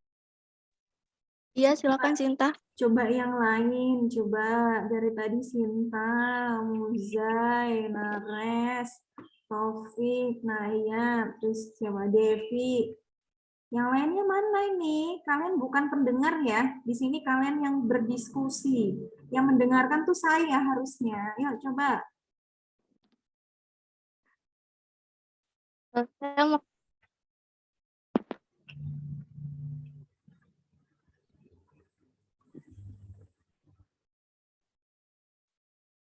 Ayo yang lain. Saya ingin menjawab nomor 3, Bu. Ya. Kalau menurut saya, langkah yang perlu disiapkan pemerintah yaitu lebih menyediakan ketersediaan fasilitator konseling PMBA di setiap daerah seperti di desa-desa, di kota-kota, atau di kabupaten. Karena menurut jurnal yang saya baca, sampai saat ini tuh fasilitator konseling PMBA itu belum menjangkau di seluruh kabupaten atau kota gitu, Bu. Di setiap daerahnya. Di samping itu, fasilitator konseling PMBA juga masih perlu ditingkatkan kapasitasnya karena oleh karenanya pemerintah juga bisa memberikan pelatihan konseling pemberian makan bayi dan anak atau PMBA bagi petugas kesehatan seperti kader posyandu yang ada di desa-desa sebagai promotor kesehatan kepada masyarakat, karena hal tersebut sangat diperlukan agar peserta mampu memberikan konseling pemberian makan bayi dan anak yang memiliki kompetensi sesuai dengan yang diajarkan atau yang waktu bisa mengikuti diklat tersebut. Begitu, Bu. Silakan teman-teman yang ingin menanggapi pendapat saya atau ingin berpendapat lagi, dipersilakan.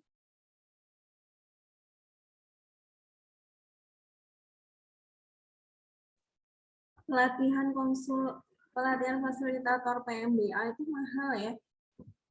Jadi memang nggak semuanya itu dia bisa menjangkau, kecuali kalau dia dari puskesmas atau rumah sakit, biasanya ada biaya bantuannya gitu. Kalau dia mau pelatihan sendiri itu tuh lumayan mahal ya, sekitar 4 jutaan. 4 juta itu seminggu gitu. Jadi ini saya sedikit lebih tahu ya, karena juga dulu di bidang itu. Jadi kalau fasilitator tuh memang harus tenaga kesehatan ya. Psikologi juga nggak apa-apa ya. Sebenarnya nggak cuma kesehatan sih, beberapa itu bisa. Tapi untuk kader posyandu kayak gitu itu biasanya menjadi fasilitatornya tuh dilatih oleh fasilitator PMBA. Jadi dia nggak ikut fasilitator PMBA, tapi dia dilatih oleh fasilitator PMBA biasanya. Jadi yang ikut pelatihan tuh biasanya bidan, ahli gizi, dokter juga bisa, psikolog juga bisa, kayak gitu.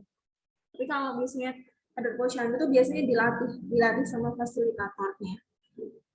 Jadi setelah istilahnya OJT ya, on the job trainingnya itu fasilitator itu ke ke apa namanya, ke kader posyandu kayak gitu.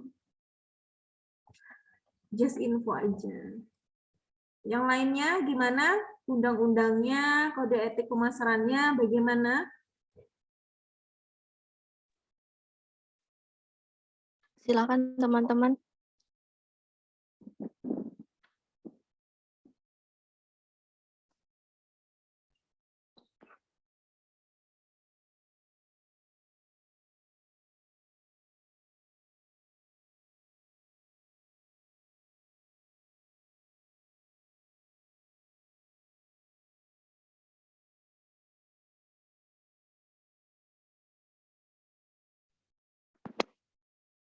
Halo teman-teman dari kelas A atau B, dipersilakan untuk berpendapat.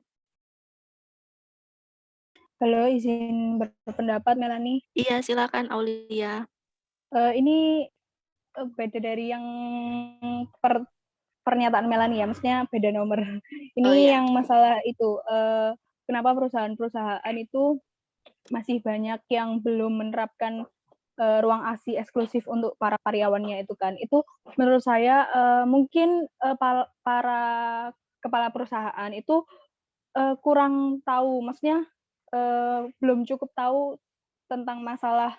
Mungkin dia tahu, maksudnya tahu kalau harus ada ruangan itu, tapi kalau untuk kayak undang-undangnya ternyata kan ada kan. Nah, itu tuh kayaknya kepala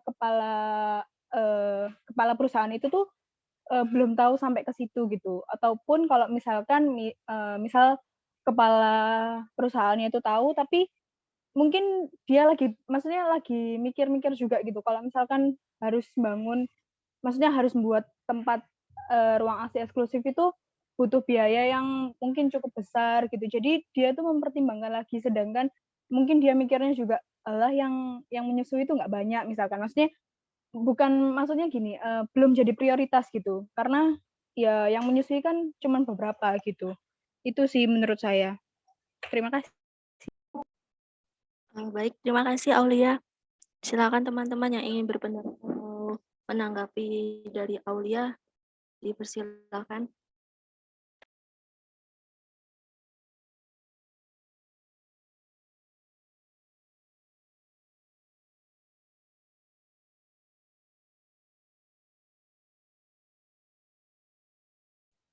Ini coba open kameranya semuanya deh. Saya pengen lihat yang di depan kamera, yang di depan laptop atau di depan HP, siapa saja, silakan. Grace nih biasanya mengajukan pendapat nih, kok diem aja Grace. Vika juga nih, Fahnid, Isda, siapa lagi, Lintang. Kalau diem aja pada ngantuk nih, ayo.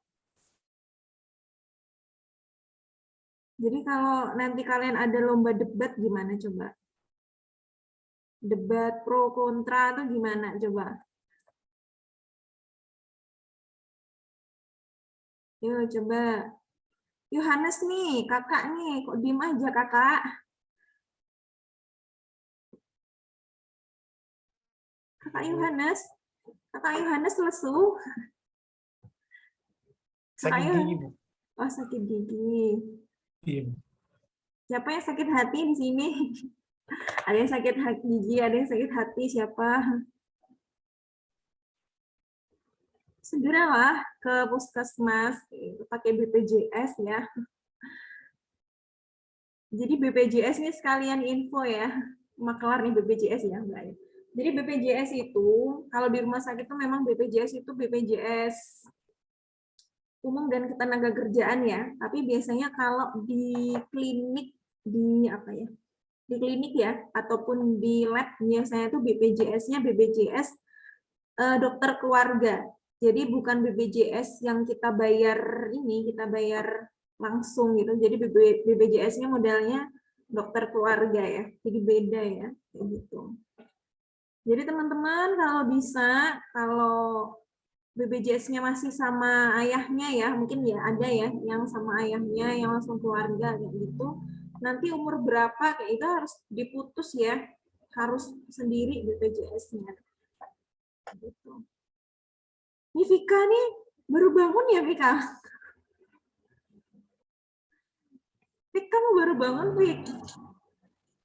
Enggak Ibu, udah dari tadi, cuman tidur-tidur aja gitu sambil dengar. Jadi Ayo. off cam.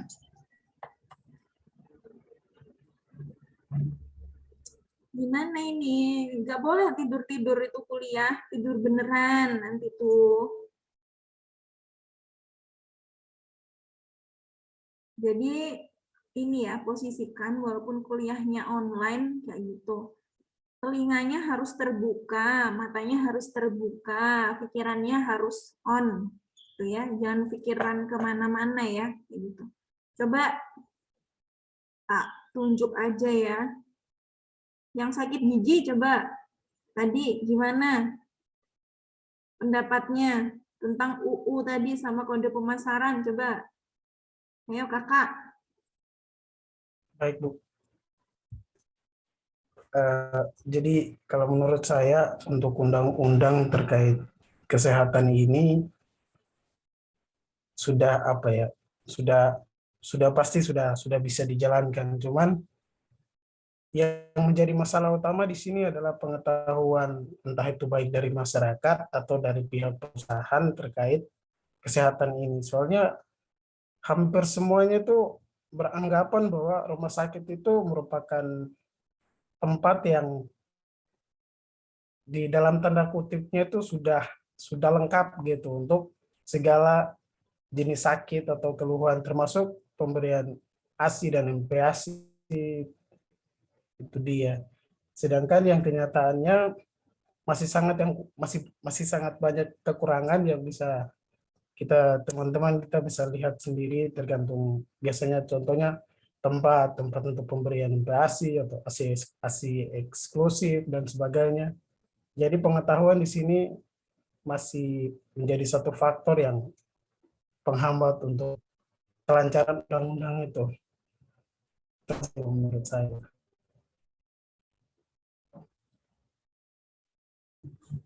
Kalau yang tadi itu kan termasuk ke pelayanan kesehatan ya, kalau itu ya, yang dijelaskan ya tadi ya. Kalau yang Iya. Ini kode etik pemasaran gitu. Kode etik pemasaran ya memang tenaga kesehatan tuh ya gaji setiap tenaga kesehatan tuh beda-beda. Jadi bukan rahasia, sudah rahasia umum ya kayak gitu. Makanya biasanya nih ya. Jadi ini sebenarnya sudah banyak yang tahu ya kayak gitu. Mereka mempromosikan karena memang dapat bonus ya gitu. Tapi tetap harus mentaati kode etik pemasarannya. Itu bagaimana? Di satu sisi memang sebenarnya hal-hal seperti itu untuk meningkatkan perekonomiannya mereka. Jadi yang diuntungkan itu tidak hanya pihak rumah sakit ya, tapi juga distributor dari tenaga kesehatannya. Nah, itu bagaimana? Bagaimana di sini ada yang jiwanya jiwa bisnis, jiwanya jiwa online shopping, jiwa bisnis.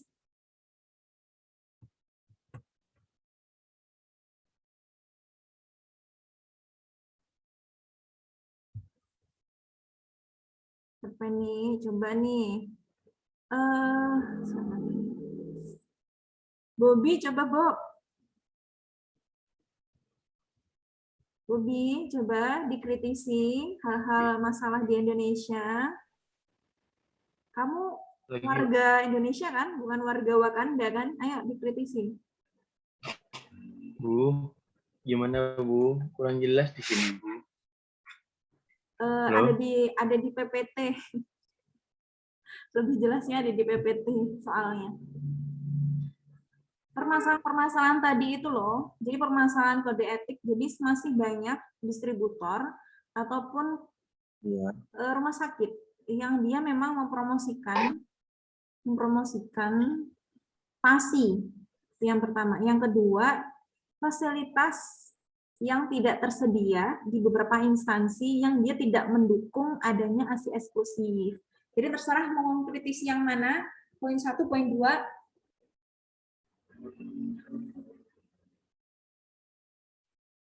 Bobby dengar? Bu lagi mikir Bu. Dari tadi soalnya dijawab teman-teman yang lain, saya mikir Bu. Pas yang mana itu? Sabar, maaf. Lagi mikir, Bu. Thinking by doing aja. Thinking sambil berjalan aja.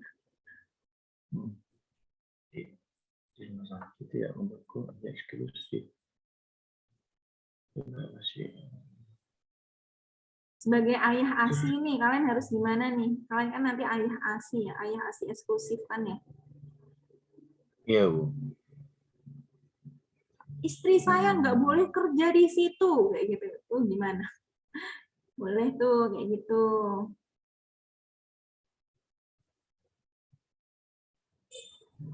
Udah tunggu Bobby berpikir dulu ya, Bob ya.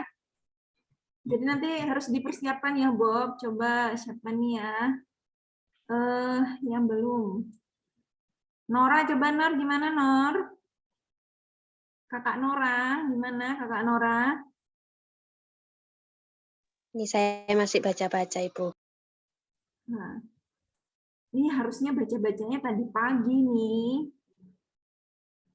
Bella, coba Del, gimana Del? Ini untuk wanita loh ya, ASI eksklusif, PASI, ini kan kesehatan wanita dan anak ya.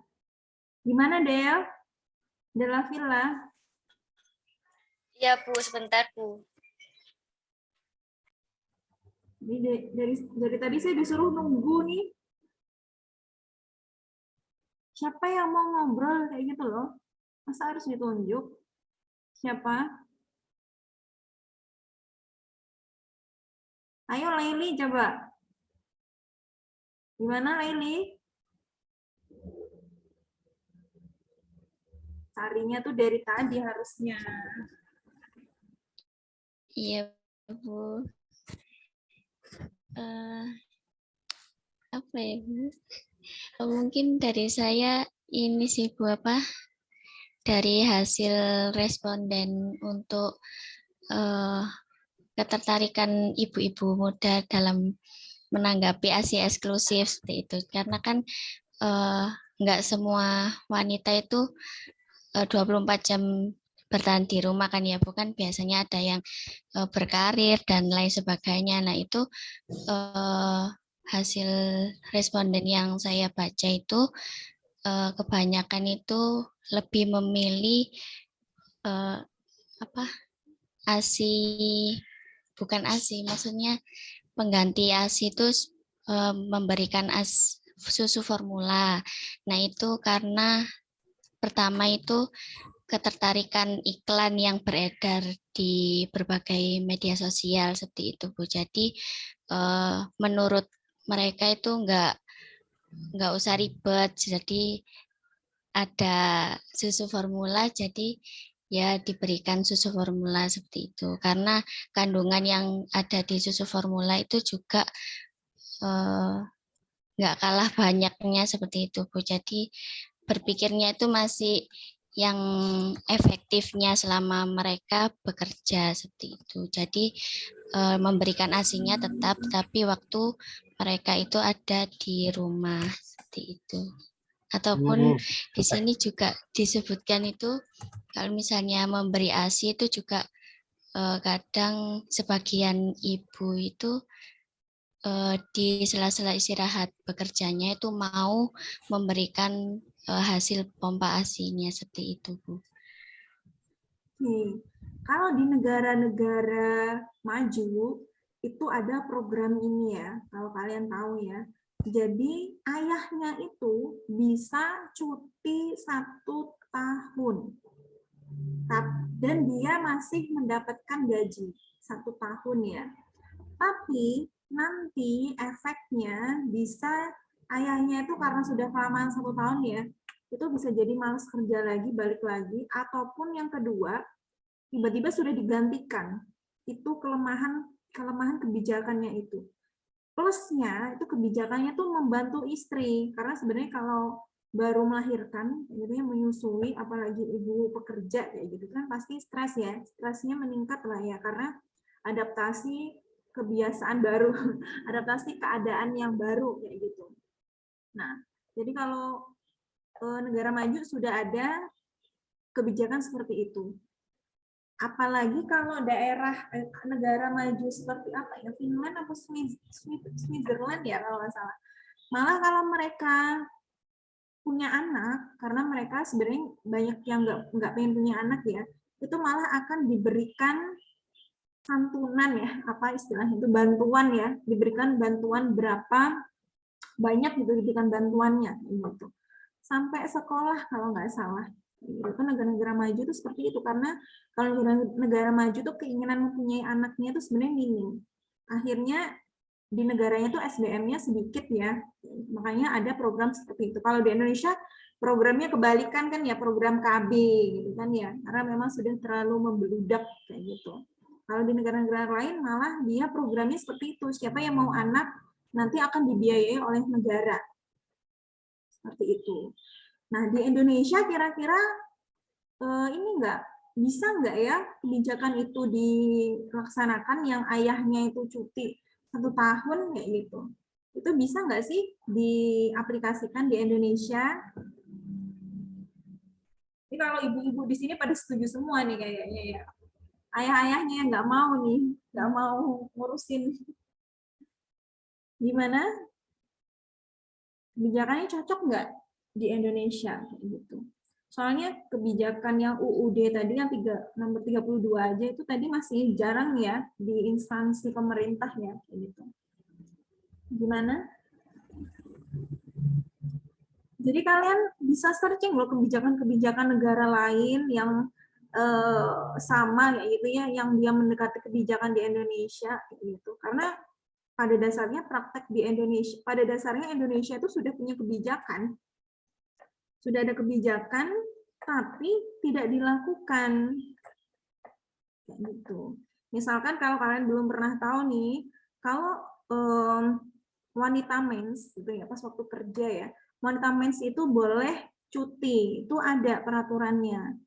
Nah, kalau kebanyakan instansi itu kan tidak ini ya, tidak istilahnya ngapain sih cuma sakit gitu doang cuti kayak gitu. Biasanya ada beberapa yang menyepelekan hal-hal seperti itu. Sebenarnya ada, Indonesia tuh kalau kalian baca kebijakan tuh pasti banyak banget, tapi pengaplikasiannya tuh yang masih minim.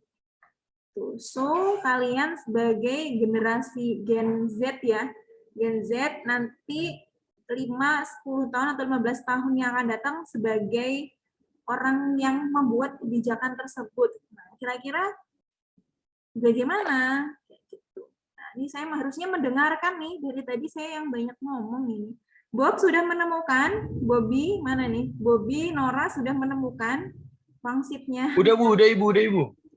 Yang itu Bu, yang masalah katanya sampai tadi ya rumah sakitnya intinya gitu cenderung lebih kurang dukung kayak untuk aksi eksklusif gitu Bu. Sepengalaman saya sih Bu, saya belum pernah nemuin rumah sakit atau puskesmas atau semacamnya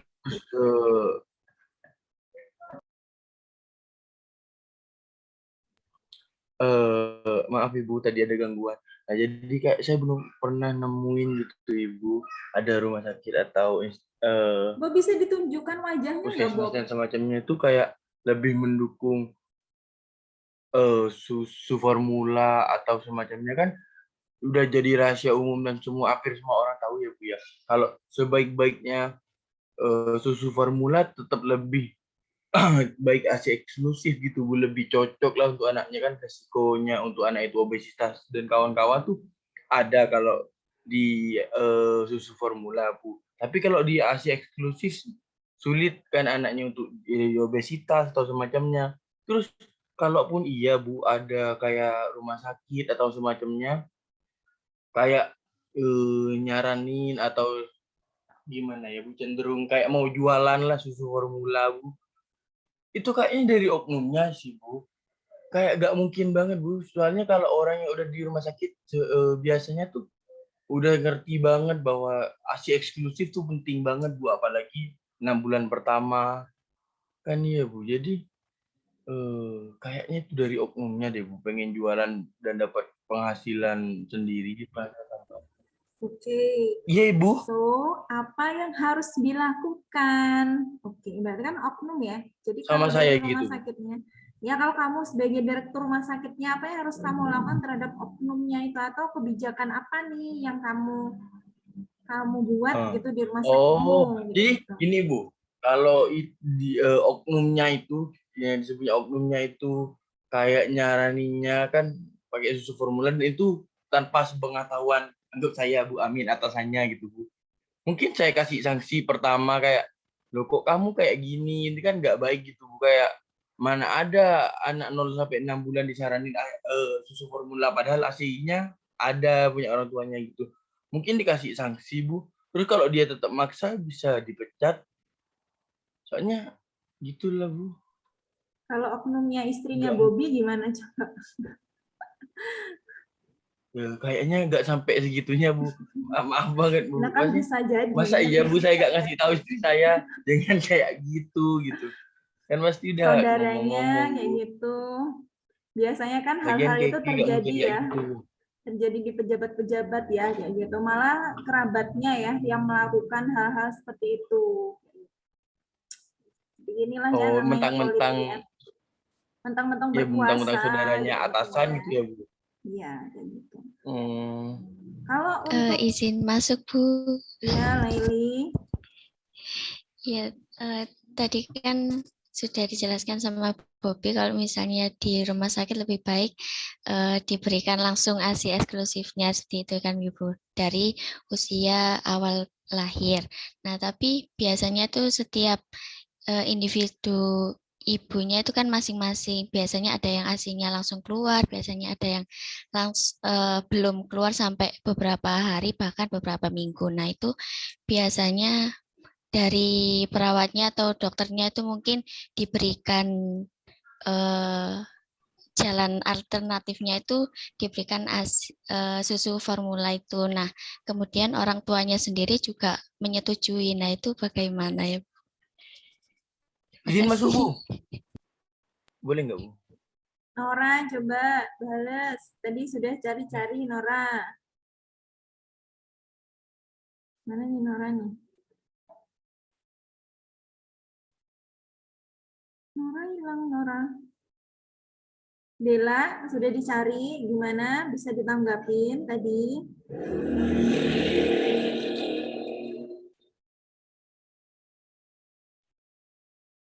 Gimana Del?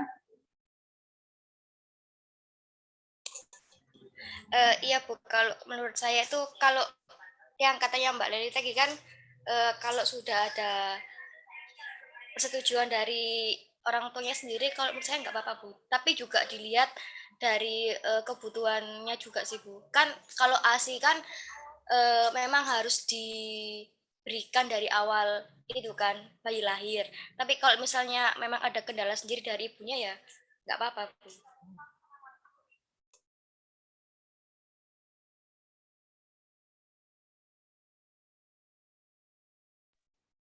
Melanie. Oh, Melanie. Melanie. Halo, iya Bob. Katanya disuruh pimpin Melanie dulu. Oh iya. Baik, saya ambil alih. Oh iya, sorry. Silakan Bobby. Iya. Jadi pengen nanggepin punyanya siapa? Laili. Ya. Oh iya, silakan. Jadi kan tadi yang Mbak Laili bilang tuh kan kalau ASI-nya belum keluar seminggu atau 2 minggu, ya itu wajar banget Mbak, itu udah umum banget kalau ASI-nya nggak keluar pastilah dikasih susu formula sampai ASI-nya keluar normal gitu. Kan kalau itu udah lumrah banget, tapi kalau yang katanya Ibu itu emang udah dari rumah sakitnya, nggak gimana ya, nggak nganjurin untuk ASI eksklusif dari awal padahal dia itu bisa ngasih ASI eksklusif itu baru masalah, Mbak. Tapi kalau emang nggak dasarnya udah nggak keluar ASI-nya, kayaknya semua rumah sakit atau semua orang kayak gitu deh, Mbak. Terus mau dikasih apa kalau nggak susu formula, Mbak? Masa anaknya dianggurin semingguan gitu sampai ASI-nya keluar kan nggak mungkin. Gitu sih. Kamu kenapa ketawa, Muzai? Lah, Baik, sudah cukup Bobby. Iya, cukup. Terima kasih. Silakan teman-teman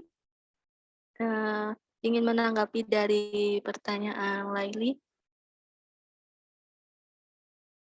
Ini Devi sepertinya raise hand ya. Halo Iya, Devi. halo. Ya, silakan. Nggak apa-apa, Tah. Yang lain aja dulu. Sorry, tadi Oke. lupa untuk Gimana teman-teman yang lain dari kelas A atau kelas B? Ingin menanggapi atau memberikan pendapat, silakan.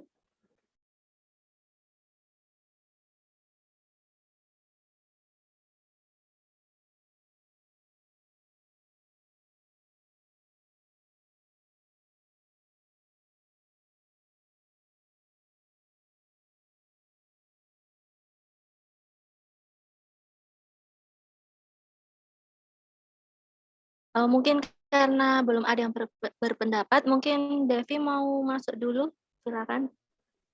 Ya, terima kasih.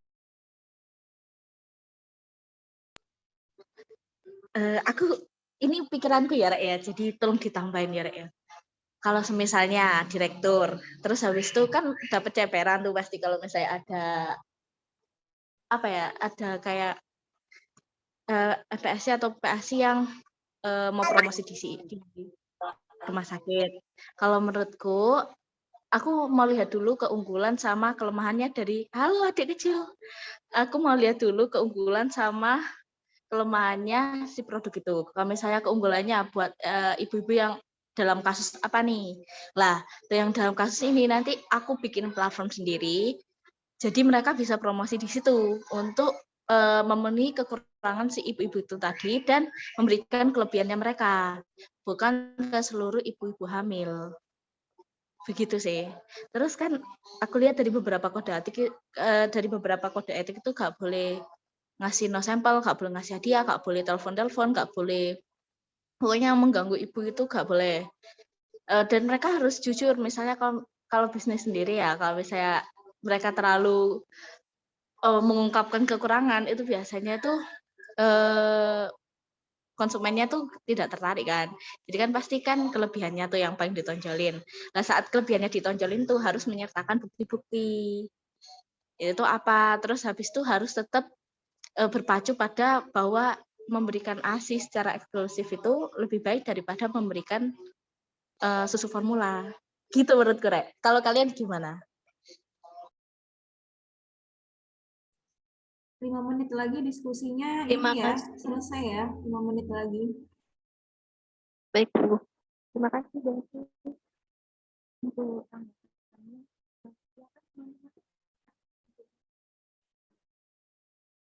Teman-teman yang lain, ada yang mau menambahkan? Jadi kebijakan-kebijakan ini dibuat memang untuk kebaikan bersama ya, kayak gitu. Jadi kalau memang kebijakannya itu tidak dilaksanakan itu oleh instansi tertentu kayak gitu, berarti di situ istilahnya ya, itu kan memanfaatkan yang memang sebenarnya seharusnya didapatkan dengan cara yang tidak baik.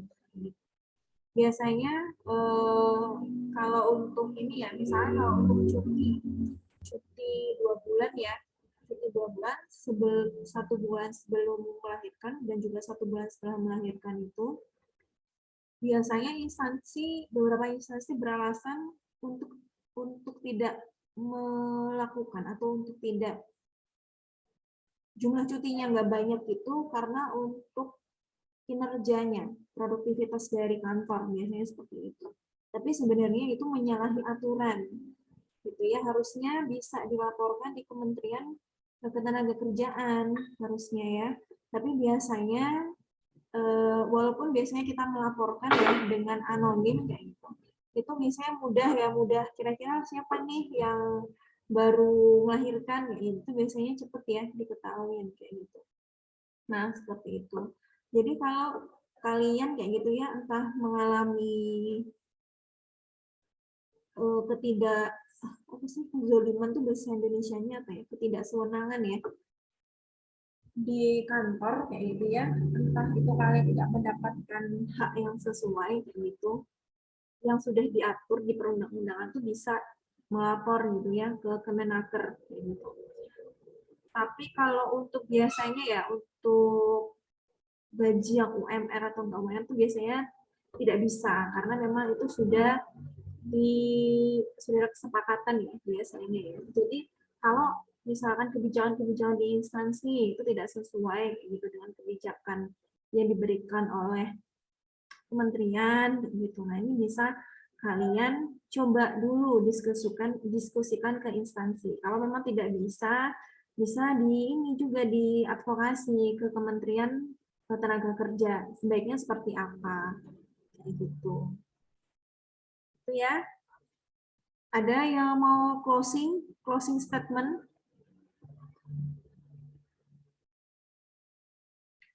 Kalau nggak ada yang mau closing statement, jadi minggu depan kita belajar mengenai KVA sama anemia ya. Bisa jadi cuma KVA aja atau anemia saja ya. Dan sama ya, sama diskusinya seperti ini. Dan di akhir sesi ya, bukan di akhir sesi ini ya, di akhir sesi diskusi KVA, anemia, dan juga double burden malnutrition, kalian harus mereview apa hasil diskusinya.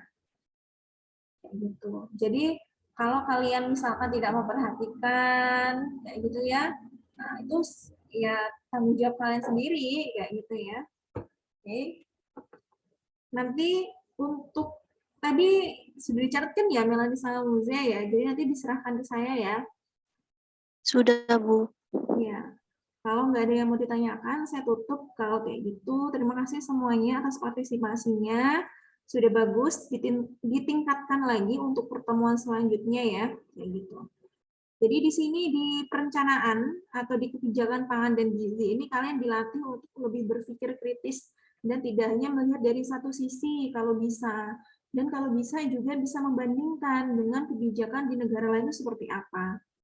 Seperti itu ya, dan juga bisa melihat dari sektor lain, tidak hanya sektor kesehatan, misalnya sektor ekonomi, pertanian, dan lain-lainnya, yang itu pasti berhubungan dengan kesehatan. Gitu ya. Oke, semuanya, maaf kalau ada kesalahan, saya tutup. Assalamualaikum warahmatullahi wabarakatuh. Waalaikumsalam warahmatullahi wabarakatuh. Terima kasih, Bu. Nanti Uzai minta tolong ini ya, gantikan presensinya Agis ya. Presensi ya ke saya ya.